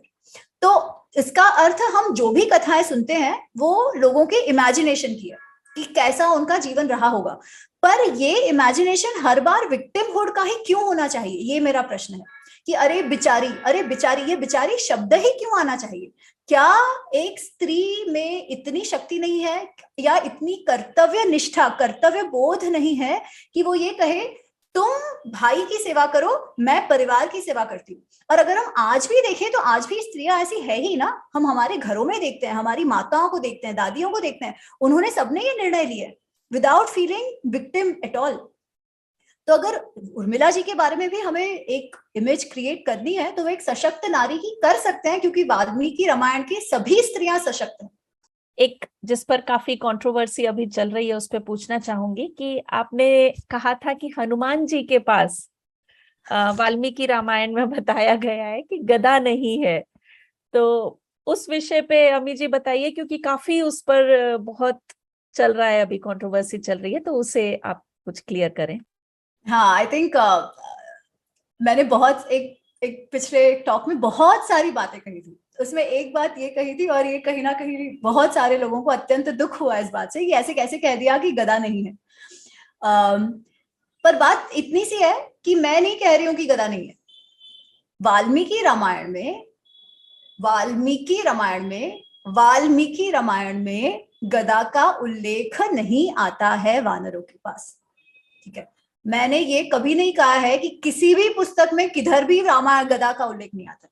Valmiki Ramayana में गदा का उल्लेख वानरों के पास नहीं आता है। क्या गदा का उल्लेख है?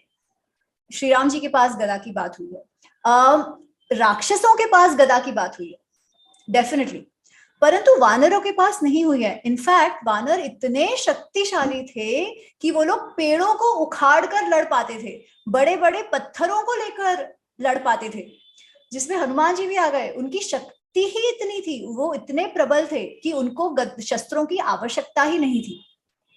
इसीलिए वाल्मीकि रामायण में उसका उल्लेख नहीं आता है। तो कई बार फिर लोगों ने ये कहा कि नहीं, बट ये तो लिखा हुआ है हाथ वज्र और ध्वजा विराजे, है ना?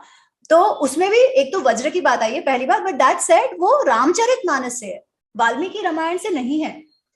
फिर लोगों ने और संदर्भ दिए कि नहीं, उनको तो कौमुदी की उनकी गदा का नाम है वगैरह वगैरह। हाँ, ये सब है जो बाद में आया है, जो कथाएं आई है, ठीक है, वर्णन आए हैं, ये सब है। केवल वाल्मीकि रामायण में गदा का उल्लेख नहीं है। तो अगर मैं ये कह रही थी कि ऐतिहासिक इतिहास में देखें, ऐतिहासिक दृष्टि से देखें, तो वाल्मीकि रामायण में नहीं है। परंतु तो प्रश्न ये आता है, तो फिर क्या? हमारे मंदिरों में हम देखते हैं हनुमान जी के पास गदा है, हमारे ध्यान में, हमारे उपासना में, पूजा पद्धति में हम देखते हैं हनुमान जी के पास गदा है, तो क्या उसका कोई वैल्यू नहीं है? क्या उसका कोई महत्व नहीं है? प्रश्न ये आएगा, है ना? क्योंकि दुख तो इसी बात का हुआ है कि अरे ऐसे कैसे, हम जिसको हमारे मूर्तिमंत, हमारे उपासना के स्थान मानते हैं, जिनको हम इमेजिन ही नहीं कर सकते गदा के बिना, उनके विरुद्ध ऐसे कैसे बोल दिया? ठीक है, तो मैं वो समझती हूँ, वो जो लोगों को लगा होगा और कई बार थोड़ा सा मिसकंसेप्शन भी मेरे कहने का हुआ होगा, वो मैं समझती हूँ। परंतु मैं यहाँ पर दो चीजों को अलग करना चाहती हूँ। उपासना पद्धति, ध्यान पद्धति, ये सब संप्रदाय परंपरा के अनुसार होता है और होते रहना चाहिए। हमारे ऋषि मुनियों ने, आचार्यों ने, जिन्होंने भी जो संप्रदाय स्थापित किए और हनुमान जी को गदा रूप में देखा, वो भी उतना ही महत्वपूर्ण है और हमें उसको छोड़ने की आवश्यकता बिल्कुल भी नहीं है, क्योंकि वो उपासना पद्धति है जिस पर हम विश्वास कर सके, जिस पर हम श्रद्धा कर सके और जिससे हमें शक्ति मिले। परंतु उसके साथ मैं ये भी कहूंगी कि कुछ संप्रदाय भी ऐसे हैं आज भी जो हनुमान जी का बिना गदा के रूप में भी पूजा करते हैं। माधव संप्रदाय जो है, सो व्यास तीर्थ जी है माधव आचार्य संप्रदाय के, उन्होंने 700 प्लस हनुमान जी की मूर्तियों की स्थापना करी है, किसी में भी गदा नहीं है। तो क्या वो गलत है? नहीं, वो भी गलत नहीं है, क्योंकि वो उपासना पद्धति है। वाल्मीकि रामायण में हनुमान जी जो हैं वो अभी देवता रूप में नहीं आए हैं, वो बाद की बात है। वाल्मीकि रामायण में जैसे श्री राम जी की हम बात कर रहे हैं ना, वो अधिक मनुष्य रूप है, उसी तरीके से हनुमान जी का भी अधिक मनुष्य रूप है। उपासना, जो डिफिकेशन की जो हम बात करते हैं, जो भगवत तत्व की बात करते हैं, वो बाद में आया। और वो जब जैसे होने लगा तो साथ साथ आइकॉनोग्राफी, इमेजेस, वो सब उभरा, बदला, और आज जिस रूप में हम देखते हैं वो है, तो वो भी उतना ही वैलिड है। किसी भी चीज को हम इनवैलिड नहीं कर रहे इसमें। ये केवल एक छोटी सी ट्रिविया है कि अच्छा वाल्मीकि रामायण में नहीं है, दैट्स इट। इससे कोई भी हनुमान जी के महत्व को कम आंकने की बात नहीं है, ना ही उनके किसी गुण को कम आंकने की बात है। इनफैक्ट उल्टा है। उल्टा इसलिए है क्योंकि उनको गदा की आवश्यकता भी नहीं है, वो इतने शक्तिशाली है। और अगर हनुमान जी का हम व्यक्तित्व वाल्मीकि रामायण में देखें तो वो इतना इतना अधिक सुंदर है, हमारे जीवन में उतारने जैसा है। जब पहली बार श्री राम मिलते हैं हनुमान जी को, तो वो लक्ष्मण से कहते हैं कि इनको, ये जो दूत आए हैं सुग्रीव के, इनको देखो तो सही, इनके कैसे गुण हैं। ये इतने गुणों से भरे हैं कि किसी भी राजा का अगर ऐसा मंत्री हो, ऐसा दूत हो, तो उसका कोई काम ना हो ऐसा तो हो ही नहीं सकता है। ऐसे दूत जिसका होगा उसका तो हर काम निश्चित ही सार्थक होगा। ये बात श्री राम कह रहे हैं हनुमान जी के बारे में। और वाल्मीकि जी कहते हैं कि हनुमान जी का हर काम सार्थक होता है। क्यों सार्थक होता है? वो कहते हैं हनुमान जी में 4 गुण हैं। वो 4 गुण है दृष्टि, धृति, मति और दाक्ष्य। दृष्टि, हम जो आज विजनरी की बात करते हैं कि एक लीडर को विजनरी होना चाहिए, है ना, कि देख पाना चाहिए कि 10, 20, 50 वर्ष बाद क्या हो सकता है, वो बड़ा उनमें दृष्टि होनी चाहिए, तो वो हनुमान जी में है। धृति, रिजॉल्व, कि एक बार सोच लिया, संकल्प, सोचा है करना है, तो वो संकल्प है कि करना ही है, कितनी ही अड़चने क्यों ना आए। मति, बुद्धि तो चाहिए ही, बुद्धि के बिना तो क्या हो सकता है। और दाक्ष्य, अच्छा विजन है, रिजॉल्व है, सब कुछ है, परंतु इम्प्लीमेंटेशन की शक्ति नहीं है, कर नहीं पाते, बातें बहुत बहुत बड़ी करते हैं। ठीक है, तो दाक्ष्य वो है कि एक्चुअल आपका जो संकल्प है वो आप कर पाओ, उसको मटीरियलाइज कर पाओ, वो भी उनमें है। तो ये 4 गुण वाल्मीकि जी कहते हैं हनुमान जी में है, इसलिए ऐसा कोई कार्य ही नहीं है जो उनका सार्थक नहीं होगा उनके गुणों के कारण। और पूरे वाल्मीकि रामायण में उनकी जो हर एक कार्य है उसमें हमें ये 4 गुण दिखाई देते हैं, किस तरीके से वो निर्णय भी ले रहे हैं। ठीक है, इसलिए गदा होना एक नहीं होना एक बस छोटा सा, वो कहता है ना कि ट्रिविया है कि हाँ वाल्मीकि रामायण में नहीं है, ठीक है, दैट्स इट। बट ये चीजें तो इवॉल्व होती है जैसे ही भगवत तत्व उनको दिया जाता है। अंतिम प्रश्न है कि वर्तमान परिप्रेक्ष्य में रामायण समाज को किस तरीके से मार्गदर्शन दे सकती है, अमी जी, वो बताइए। आज भी हम लोग महाभारत और रामायण के साथ कनेक्ट करते हैं। आज 22वीं शताब्दी में भी हम उसके विषय में बात कर रहे हैं। उसका मतलब उसकी प्रासंगिकता तो आज भी है ना, आज भी हम उससे उतना ही रिलेट कर पा रहे हैं। और आप देखेंगे तो कितनी सारी ऐसी पुस्तकें आई हैं, leadership, business, leadership for business from Mahabharat Ramayan, ठीक है। अपने जीवन में तो है ही, पर हमारे काम में भी किस तरीके से अलग अलग घटनाओं में, अलग अलग परिस्थितियों में श्री राम जी ने, लक्ष्मण जी ने, हनुमान जी ने किस तरीके से अपने निर्णय लिए, वो आज भी उतना ही सही है। क्योंकि मनुष्य तो बदला नहीं है ना, हमारी भावनाएं तो बदली नहीं है, हमें क्या अच्छा लगता है, क्या बुरा लगता है, हमारे एम्बिशंस, वो सब तो आज भी वैसे ही है, इतने सदियों बाद भी। हमारे जो एक्सपेक्टेशंस है हमारी अपने आप से, है ना, ये सब के सब वैसे हैं। काम, क्रोध, लोभ, मोह, मद, मात्सर्य, ये जो भाव है वो तभी भी थे, आज भी है। इस सब में से जो धर्म संकट की बात आती है, वो तब थे, अब और भी अधिक हो गए, टेक्नोलॉजी के साथ साथ और भी अधिक धर्म संकट हो गए। तो अगर हम ये समझ पाए कि हम जिनको हीरोज कहते हैं, उन्होंने किस तरीके से अपने जीवन के धर्म संकटों को जिया और किस तरीके से निर्णय लिया, तो हम हमारा जीवन और अच्छे से जी पाएंगे।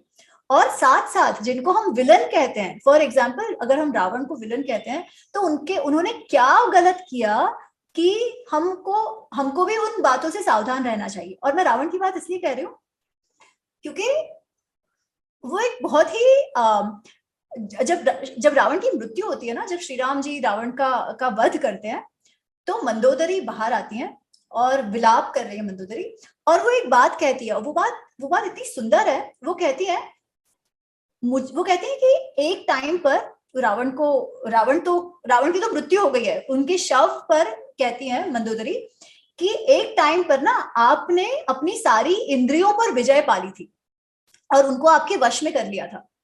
मुझे लगता है कि उन्हीं इंद्रियों ने आपसे बदला लिया है और वो आप पर हावी हो गई और इवेंचुअली आपकी ऐसी मृत्यु हुई। ये मंदोदरी कहती है, ठीक है। अभी इसमें कितना बड़ा लेसन है। तो अगर हमको अगर जीवन को सार्थक करना है तो इंद्रियों पर विजय पाना है, और जैसे ही इंद्रियां हम पर हावी हो गई, हमारा विनाश निश्चित है ना। रावण का विनाश इसलिए नहीं हुआ क्योंकि उसकी आइडेंटिटी XYZ थी, नहीं। श्री राम का जीवन सार्थक इसलिए नहीं हुआ क्योंकि उनकी आइडेंटिटी XYZ थी। केवल और केवल ये फर्क था कि मानसिक कंट्रोल, इंद्रिय निग्रह किस पर कितना था, अहंकार किसका कितना था, और किसने कैसे कार्य किए। क्या वो समाज को आगे बढ़ाने के कार्य थे या समाज का विनाश करने के कार्य थे। तो ये तभी भी उतना ही प्रासंगिक था, आज भी उतना ही प्रासंगिक है।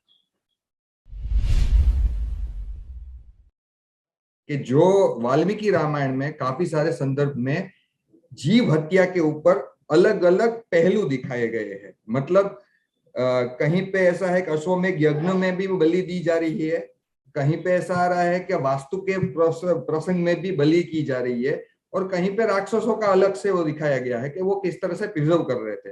क्योंकि वाल्मीकि रामायण के संदर्भ में काफी अलग अलग पहलू दिए गए हैं बलि के ऊपर और जीव हत्या के ऊपर। वहां पे राम कहाँ पे स्टैंड कर रहे हैं, वो मेरे को सिर्फ क्वेश्चन पूछना था उनका। राम का स्टैंड वही है जो विश्वामित्र जी ने उनको बताया। समाज के लिए जो करना है वो करना है, समाज के हित के लिए, प्रजा रक्षण के लिए जो भी करना है। अच्छा, आपने एक दूसरी बात कही, जीव हत्या को उन्होंने बाइनरी फॉर्म में नहीं देखा जैसे हम आज देखते हैं कि जीव हत्या अच्छी, जीव हत्या बुरी। हम तो इस तरीके से, हमने तो इस इतने हद तक उसको स्ट्रेच कर दिया है कि कोई आतंकवादी को अगर मृत्यु दंड मिल रहा है तो भी हम अरे जीव हत्या लेकर आते हैं कि जीव हत्या नहीं होनी चाहिए। नहीं, ये तो गलत है ना। हर एक चीज के कॉन्टेक्सचुअली देखना चाहिए। तो श्री राम जी को एक जो उनके लिए ना एक गुण कहा गया है, उनको कहा गया है देश कालवित। ठीक है, देश कालवित का ये अर्थ होता है कि वो जो समय, देश, परिस्थिति को बहुत अच्छे से समझकर उस हिसाब से अपना व्यवहार कर पाए। ठीक है, तो अगर उस देश, परिस्थिति, काल के लिए दंड देना आवश्यक है तो दंड मिलेगा, अगर बचाना आवश्यक है तो बचाया जाएगा। ठीक है, इवेंचुअल गोल इज धर्म संस्थापन। धर्म मतलब क्या? धर्म is sustainability of what? Of the समाज। तो ऐसा बाइनरी पोजीशन कुछ नहीं है। और अगर उस समय के लिए देखा जाए ना, तो बलि चढ़ती थी, हवनों में भी बलि चढ़ती थी, पूजा पद्धतियों में बलि चढ़ती थी, तो वो था, ठीक है। पर उस वस्तु को लेकर हमें आज का डिसाइड नहीं करना चाहिए, ऐसा मुझे लगता है। आज भी जो परंपरा में जो होता है वो ठीक है, परंतु ये कहना कि अरे ऐसे कैसे, श्री राम जी तो ऐसा कर ही नहीं सकते, लोग बहुत कई बार हो जाते कि नहीं नहीं नहीं, ऐसा तो हो ही नहीं सकता कि वो वास्तु के लिए बलि चढ़ाए, वो तो वैष्णव थे। कई लोगों ने मुझे ये तक कहा है कि वो तो वैष्णव थे, वो तो बलि चढ़ा नहीं सकते।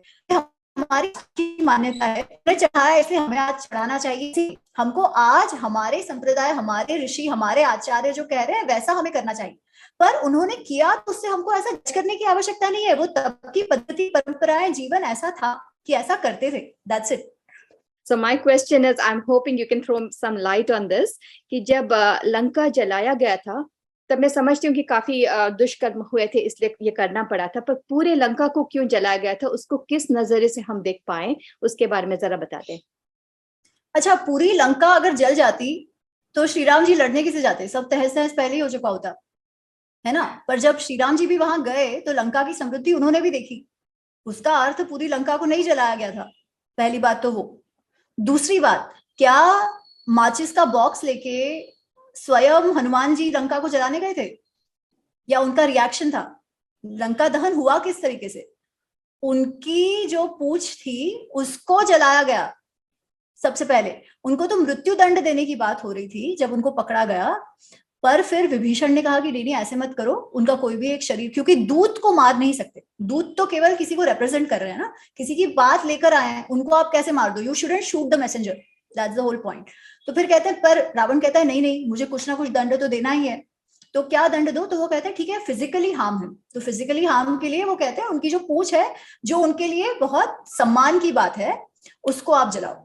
तो आपने जलाया, ठीक है, आपने पूंछ को जलाया, तो वो बंदे ने कुछ नहीं करना चाहिए, ऐसे कैसे हो सकता है? तो उन्होंने कहा ठीक है, मैं जंप मारता हूं इधर से उधर, इधर से उधर, और जहां जहां पर भी वो पूंछ लगी बाकी वो सब जल गया। तो टू से कि एक साइड कुछ भी कर सकती है, दूसरे साइड ने हमेशा सोच सोच के करना चाहिए, कैसे हो सकता है ना? वो स्वयं तो अब माचिस लेके जलाने गए होते, then this question would have been valid, कि वो कहते चलो चलो मैं माचिस लेके लंका को जलाता हूँ। So that is what my take on this is. And second, as I said, जब श्री राम जी वहां गए, लंका की समृद्धि वो सब तो उन्होंने भी देखा उस समय, उसका मतलब पूरी लंका तो नहीं जली होगी। There would have been parts जो उनके इससे थोड़ी बहुत जल गई होगी और थोड़ा बहुत विनाश हुआ होगा। वही कहते हैं ना कि जब उनकी पूंछ में अग्नि लगाई गई तो वो उसका उत्तर ये देते हैं कि मैं तो वानर हूँ, वानर प्रकृति है, मैं तो इधर उधर कूदूंगा, मैं तो इधर से उधर जाऊंगा। और रावण के सैनिकों का क्या कार्य होना चाहिए? उनको पकड़ के रखने का, है ना? जो वो है, वो तो कोई भी जो है, अगर आज हमको कोई मारने आए तो हम तो भागेंगे ही ना, हर जगह भागना है। वो हमको नहीं पकड़ पाए और उनका नुकसान हो गया, उसमें हम तो रिस्पॉन्सिबल नहीं हो सकते, वो तो उनकी रिस्पॉन्सिबिलिटी है हनुमान जी को पकड़ के रखने की, जो वो नहीं कर पाए। The intention wasn't to go and burn Lanka, it was an outcome of a reaction which was initiated by their own side.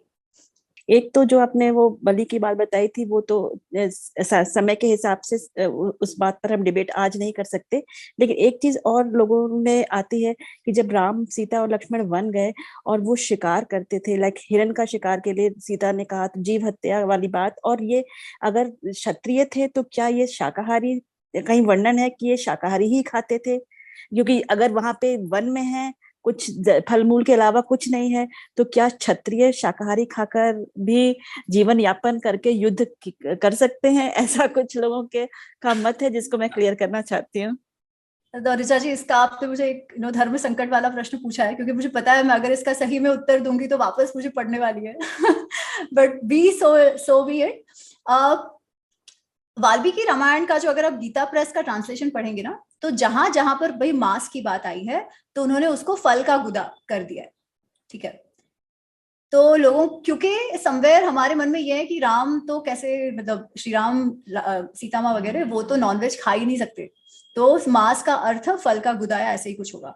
जबकि ऐसा नहीं है, संस्कृत में बहुत ही क्लैरिटी से दिया गया है कि वो मांस था। जो बलियां भी चढ़ी वो भी प्राणियों की चढ़ी, अश्वमेध यज्ञ भी जो हुआ उसमें भी अश्व की बलि चढ़ाई गई, लिटरल अश्व की बलि चढ़ाई गई, ठीक है, क्योंकि तब ऐसा होता था, पहली बात। दूसरी बात, क्या क्षत्रिय सारे के सारे शाकाहारी थे? नहीं, शाकाहार हमारे समाज में बाद में आया है, ठीक है, पर क्या सभी मांसाहारी भी थे? ऐसा भी नहीं है। हमेशा से हम ये मानते हैं कि हम जो खाते हैं ना उसकी भी एक प्रकृति होती है। जैसे मनुष्यों में सत्व रजस तमस की हम बात करते हैं, वैसे ही खाने में भी होती है, जो हम आज भी जानते हैं, है ना। हम कांदा को कहते हैं, जो प्याज है उसको हम कहते हैं कि उसमें राजसिक तामसिक तत्व है।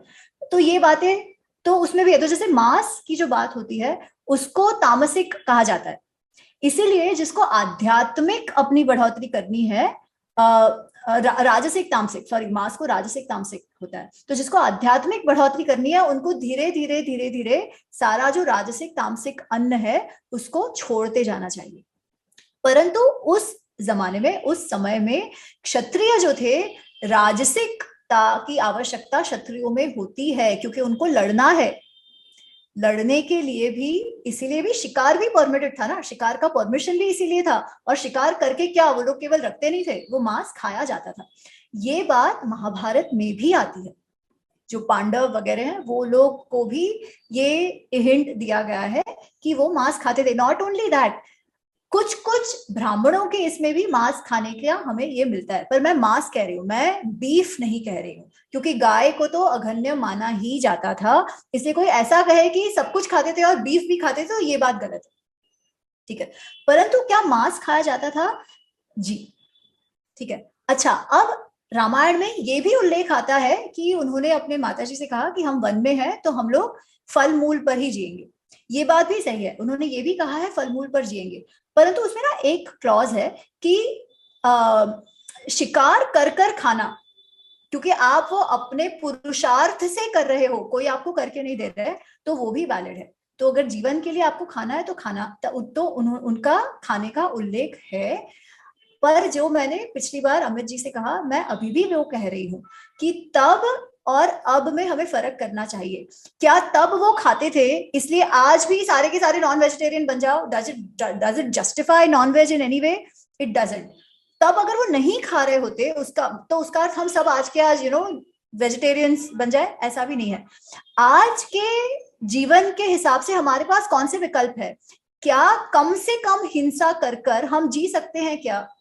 तो हाँ, इनफैक्ट आज हम जानते हैं कि सबसे बड़ा जो ग्रीन हाउस इफेक्ट जो है वो बीफ के कारण होता है। मांस के कारण सबसे ज्यादा कार्बन फुटप्रिंट होता है।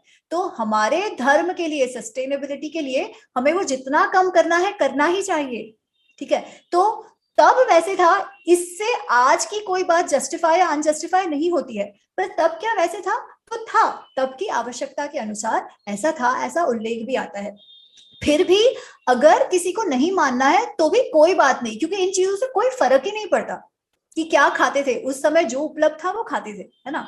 वो तो बदलते रहता है, इसलिए इन बातों से कोई फर्क ही नहीं पड़ता। हमको बिल्कुल भी इस बात के लेके सेंसिटिव होना ही नहीं चाहिए, ये मेरा मत है। एक श्लोक है जिसमें आता है नर नारी ताड़न के अधिकारी। ये वाल्मीकि में या रामचरितमानस में कहीं इसका वर्णन है? इस पर कुछ आप टिप्पणी कर दें तो, क्योंकि इस पर भी बहुत लोगों का मत है कि ऐसा जो फेमिनिस्ट ग्रुप है सो कॉल्ड, तो उनका भी काफी है कि नारी का वर्णन क्यों वहां आया। अच्छा, ऐसा ये कि बात कौन कहते हैं? क्या श्री राम जी ने ये बात कही है? मैं ये तुलसी जी ने शायद कहीं लिखा हुआ है। हाँ, तुलसी जी ने लिखा है, बट तुलसी जी के इसमें भी क्या ये बात श्री राम जी ने कही है? नहीं, ये श्री राम जी ने नहीं कही है, ये exactly. रामचरितमानस बुक में कहीं वर्णित है, ऐसा बताया गया। तो बात ये है कि किसी का कुछ भी मत हो, किसी एक मनुष्य का, तो उससे क्या पूरे समाज को आप लांछन लगा देंगे दिस वे और दैट वे? सबसे पहली बात तो वो है, ठीक है। तो हर कोई एक लाइन कोट कर दे, उसको जस्टिफाई करने की हमें कोई आवश्यकता ही नहीं है। सबसे पहली बात तो वो, ठीक है। दूसरी बात, अगर श्री राम जी ने ये बात कही होती और उसको जस्टिफाई कर रहे होते तो अलग बात है। जहां तक मेरी समझ है, पहली बात तो ये वाल्मीकि रामायण से नहीं आती है, ठीक है, इसलिए ऐतिहासिक दृष्टि से तो वैसे ही इसका ये नहीं है जी। दूसरी बात, जहां तक रामचरितमानस का की मेरी समझ है, और मैं चाहूंगी कि दर्शकों में से भी कोई इसको करेक्ट करे, कि वरुण देव इस बारे में, समुद्र ये कोई बात कहते हैं, है ना, ये श्री राम नहीं कह रहे ये बात। ये जो श्लोक भी है ये उनके मुंह से नहीं कहा गया है। तो वो तो जिसका मत है जो कहे, उसका मतलब क्या समाज ऐसे था? नहीं। अगर समाज को हमको समझना होगा तो तो एक लाइन के हिसाब से नहीं देख सकते, इतिहास में कौन से प्रसंग हुए हैं उस हिसाब से देखना होगा, है ना। हम सब क्या करते हैं कि ये लाइन लिख दी, अरे बाप रे, हमारा तो जीवन वैसे भी ऐसा तो नहीं है कि चलो लिख दिया है तो वही है ना। गीता में 700 श्लोकों के बाद श्री कृष्ण कहते हैं यथा इच्छसि तथा कुरु, मैंने आपको जो बताना है वो तो बता दिया, अब जैसा आपको लगता है वैसा आप करो, क्योंकि हम कर्म सिद्धांत में मानते हैं। तो हमारा कोई शास्त्र ऐसा तो नहीं है कि यही करना है और ये नहीं करना है, जैसे और अब्राहमिक रिलीजन्स में, ठीक है। तो इसलिए हमको प्रत्येक लाइन को पहली बात तो जस्टिफाई भी नहीं करनी है। दूसरी बात, अगर हमें एक समाज को समझना है या लेबल करना है बेस्ड ऑन एनीथिंग, तो फिर पूरे वाल्मीकि रामायण का हमें विश्लेषण करना होगा, या इवन रामचरितमानस का विश्लेषण करना होगा। क्या ऐसा प्रसंग हुआ है जहां पर स्त्रियों को ताड़ा गया है? अगर नहीं ताड़ा गया है तो this is just something said by someone, तो हम समाज को अच्छा बुरा कैसे कर सकते हैं? तो आपको सबसे पहला प्रश्न ही ये पूछना चाहिए कि आप मुझे ये तो बताओ, स्त्री को ताड़ा कहाँ गया है? कोई प्रसंग है क्या, कोई हुआ है क्या जिसके बेसिस पर हम बात कर रहे हैं या जिसको हमको जस्टिफाई करना है? किसी ने कुछ भी कह दिया, आज इतने लोग पॉलिटिक्स में कुछ भी बक देते हैं, तो हम क्यों इतना ज्यादा इस बात को लेके डिफेंसिव होना चाहिए? पहली बात तो हमें होना ही नहीं चाहिए डिफेंसिव, और उसमें भी श्री राम जी ने तो कहा नहीं है, ऐसी मेरी समझ है। वाल्मीकि रामायण में तो ये है ही नहीं।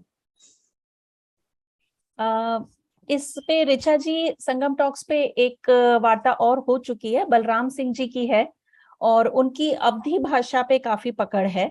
ये रामचरितमानस में है ये दोहा, और उनका कहना है कि ये जो ताड़न शब्द है इसका अर्थ गलत लिया जा रहा है। ताड़ना नहीं, ये तारना है, जिसको अवधि में ताड़न बोल रहे हैं, कि उनके तरना भवसागर पार करने के लिए ये शक्ति रूप हैं ये सारे।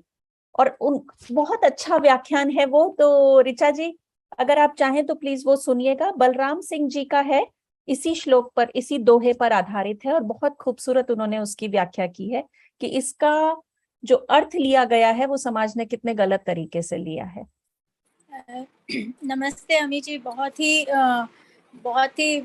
आपने इतना क्लैरिफाई किया, बहुत सारी चीज़ें जो प्रश्न सबके दिमाग में कॉमनली आते हैं उनका काफ़ी आपने बहुत ही ल्यूसिड लैंग्वेज में सब उसको एक्सप्लेन किया। अब मैं कलकत्ता में हूँ, यहाँ दुर्गा पूजा हो रही है, तो एक्चुअली दुर्गा पूजा शायद पहले चैत्र नवरात्रि में होती थी। श्री रामचंद्र जी ने दुर्गा का आवाहन किया था लंका पे अटैक करने से पहले, तो तब से उसे अकाल बोधन कहते हैं। तो ये जो दुर्गा, इसे यहाँ पे अकाल बोधन कहते हैं। उसके बारे में जिसमें वो कहानी भी है कि 104 वो नील कमल देने थे, तब उन्होंने अपनी आईज ऑफर की थी, कम पड़ रही थी, तो उसके बारे में कुछ क्योंकि बहुत लोगों को इसके बारे में पता नहीं होगा। जी नीना जी, तो ये भी वही वो गदा वाली बात है।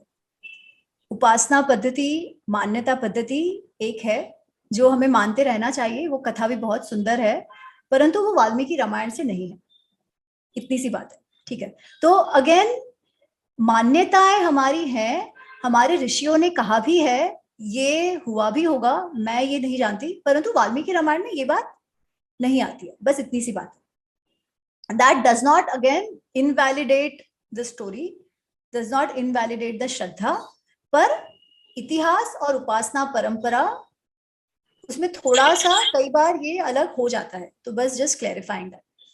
तो वाल्मीकि रामायण में उस समय दुर्गा के आवाहन की बात भी नहीं है?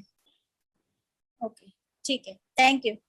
अमी जी, एक रामायण कुछ टीवी पर बनी थी जो हमने तकरीबन हमने पूरी देखी हुई है, जितनी भी बनी है, उनमें से एक में एक प्रसंग आता है कि सीता जी का जब शिक्षा का समय आया तो राजा जनक ने गौतम ऋषि को बुलाया उनके गुरु के रूप में कि उनको शिक्षा दी जाए महल में रहकर।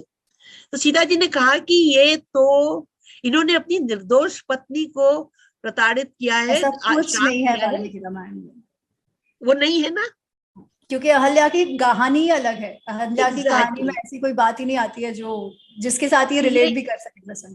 तो ये फेमिनिस्ट ने अपनी तरफ से ऐसी एमी डाल दिया है, बस कुछ भी बोलने को। मेरा सवाल नहीं है, मैं बस इसमें ना 2-3 चीजें मैं जोड़ना चाहता हूँ जो मैंने कुछ अभी रिसेंटली पढ़ा है। तो Valmiki Ramayan is not just about Ramchandra ji, it's also about history, because, and please correct me Ami ji, एक जगह ऐसा आख्यान आता है जब सुग्रीव या अंगद अपने सिपाहियों से बोलते हैं कि तुम पांड्य राज्य की राजधानी भी जाना सीता जी को ढूंढने। तो मैं ये चीज इसलिए बोल रहा हूं कि जब भी ये रामायण लिखी गई होगी उस समय दक्षिण भारत में पांड्य, चेर और चोल नाम के राजाओं का या राज्यों का नाम आता है। दूसरी चीज मैं ये कहना चाहता हूं कि वाल्मीकि रामायण में शायद विमान, ये पुष्पक विमान का भी नाम आता है, वो उसमें उल्लेख होता है। तो एक तमिल काव्य है तोल पक्कियम, जिसे आज से करीब 2000 साल पहले लिखा गया था, थोड़ा आसपास होगा। उसमें भी वहां पे जो तमिल साहित्यकार हैं वो एक विमान का वर्णन करते हैं। ठीक है। तीसरी चीज जो मैं ये कहना चाहता हूं कि अगर हम संगम लिटरेचर पढ़ें तो संगम के जो 3 कालखंड हुए हैं, तो शुरू के जो 2 जो संगम हुए हैं उसमें रामायण के काफी पात्र आए हैं, जैसे शंकर जी आए हैं, कुबेर आए हैं, यक्ष आए हैं, और तो और अगस्त्य ऋषि भी आए हैं। इनफैक्ट अगस्त्य ऋषि जो है शुरू के 2 संगम कालों में आए हैं। मैं ये चीज इसलिए मैं पॉइंट आउट करना चाहता था कि वाल्मीकि रामायण और तोल्काप्पियम और संगम लिटरेचर को अगर जोड़ के अगर हम एक कंबाइंड अगर हम एक ग्रंथ बनाए तो उससे हमको भारत की सभ्यता के बीच में काफी सारे सेतु मिल जाएंगे। मैं बस यही मैं पॉइंट आउट करना चाहता था। There are no questions, that is all. Thank you. Ma'am, मेरा प्रश्न ये है कि जब सीता जी का हरण हो रहा होता है तो उस समय रावण और सीता जी के बीच में कुछ संवाद होता है, और उसमें वो अपने समय कुछ वर्षों का जिक्र करते हैं, कितना समय मैंने यहाँ बिताया और ये सब, और उससे कुछ लोग अंदाजा लगाते हैं उनके विवाह की उम्र का। तो इस पे आप क्या कहना चाहती हैं? अंदाजा ही तो लगाते हैं ना। अच्छा, एक बात देखिए, श्री राम की उम्र आयु लगने के समय 16 वर्ष से कम ही थी, 16 वर्ष जितनी थी। ठीक है। सीता जी उनसे बड़ी तो नहीं थी। और दूसरी बात, अगर हम और शास्त्रों का संदर्भ ले तो एज ऑफ मैच्योरिटी भारतीय संदर्भ में स्त्रियों के लिए 12 वर्ष और पुरुषों के लिए 16 वर्ष, ये बात अर्थशास्त्र में भी आती है। तो अगर मैं उस संदर्भ से देखूं तो सीता जी कम से कम 12 वर्ष से ऊपर के आयु की थी, बट श्री राम स्वयं भी तो छोटे थे, तो वो भी तो 16 साल के थे। ठीक है। तो 12 से कम तो पॉसिबल ही नहीं है, क्योंकि ये कितनी बार आता है कि जब वो युवती, जब वो बड़ी होने लगी, स्त्री रूप में मैच्योर होने लगी, तब कितने सारे राजाओं के रिश्ते उनके लिए आए उनसे विवाह करने के लिए। पर दशरथ जी, जनक जी का ये था कि जो भी वो शिव धनुष को प्रत्यंचा चढ़ा पाएगा उन्हीं से विवाह होगा, और कोई नहीं चढ़ा पाया। ठीक है। तो उसका मतलब अगर 12 वर्ष की मैच्योरिटी भी हम गिने तो 1 वर्ष तो हो ही चुका था जब उनके लिए ये आ रहे थे। तो I would still say come 12, but it could be more than that also. अपनी जो आज की कानून व्यवस्था और दंड व्यवस्था है, क्या हमारे धर्म ग्रंथों पर आधारित नहीं होनी चाहिए? हम देखते हैं कि चारों तरफ अधर्म बढ़ रहा है, और ये प्रश्न पूछने का एक कारण ये है कि अगर हम जैसे बाली वध की बात करें, तो जब प्रभु श्री राम ने बाली का वध किया तो उसके बाद वो पूछता है कि हे प्रभु, आप तो विष्णु के अवतार हैं और मुझे आपने पेड़ के पीछे छुप के मारा, ऐसा क्यों? तो उसका जो उत्तर उन्होंने दिया कि हे मूर्ख, जो अपनी पुत्र वधू, छोटे भाई की पत्नी, बहन और पुत्री पे कुदृष्टि डालता है, उसे तुरंत मृत्युदंड देना चाहिए। तो हमारे शास्त्रों में धर्म और अधर्म की बहुत क्लियर डेफिनेशन है, और अधर्म पे चलने वालों का क्या हश्र होना चाहिए वो भी बहुत क्लियर दिया हुआ है। हम बस उससे दूर आ गए, तो हमारी व्यवस्था उससे दूर है, इसलिए हम देखते हैं कि अधर्म बढ़ता ही जा रहा है।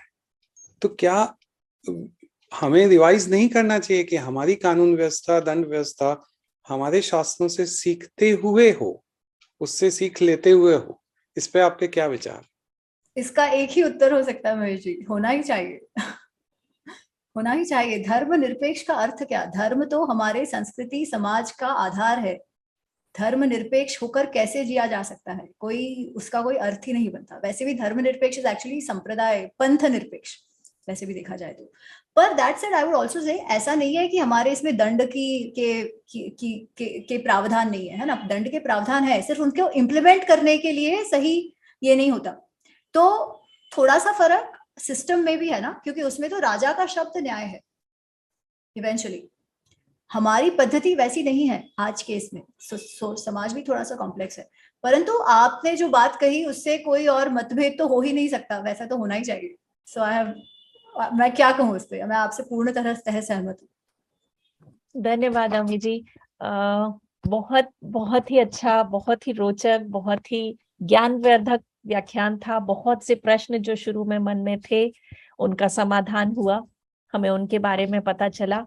और संगम टॉक्स रुचि की जी, मैं तरफ एक से बात सबसे बस कहना चाहूंगी, आपको ऐसा भी लगेगा कि पुस्तक के लिए कह रही है, परंतु मैंने पुस्तक में जो भी बातें लिखी है वो वाल्मीकि रामायण से लिखी है, और लास्ट में 50 पेजेस के सोर्सेज हैं कि मैं कौन सा श्लोक से ये बात कह रही हूँ। ठीक है, तो अभी ऑफकोर्स अब इंग्लिश में है पुस्तक, तो मैं आप सबसे आग्रह भी करूंगी कि अवश्य पढ़िए, क्योंकि आपके सारे जो प्रश्न हैं वो कहीं ना कहीं मेरा भी वाल्मीकि रामायण, मेरे भी वही थे, और वाल्मीकि रामायण पढ़कर उसके कुछ कुछ उत्तर देने का प्रयत्न करा है, सोर्सेज भी हैं।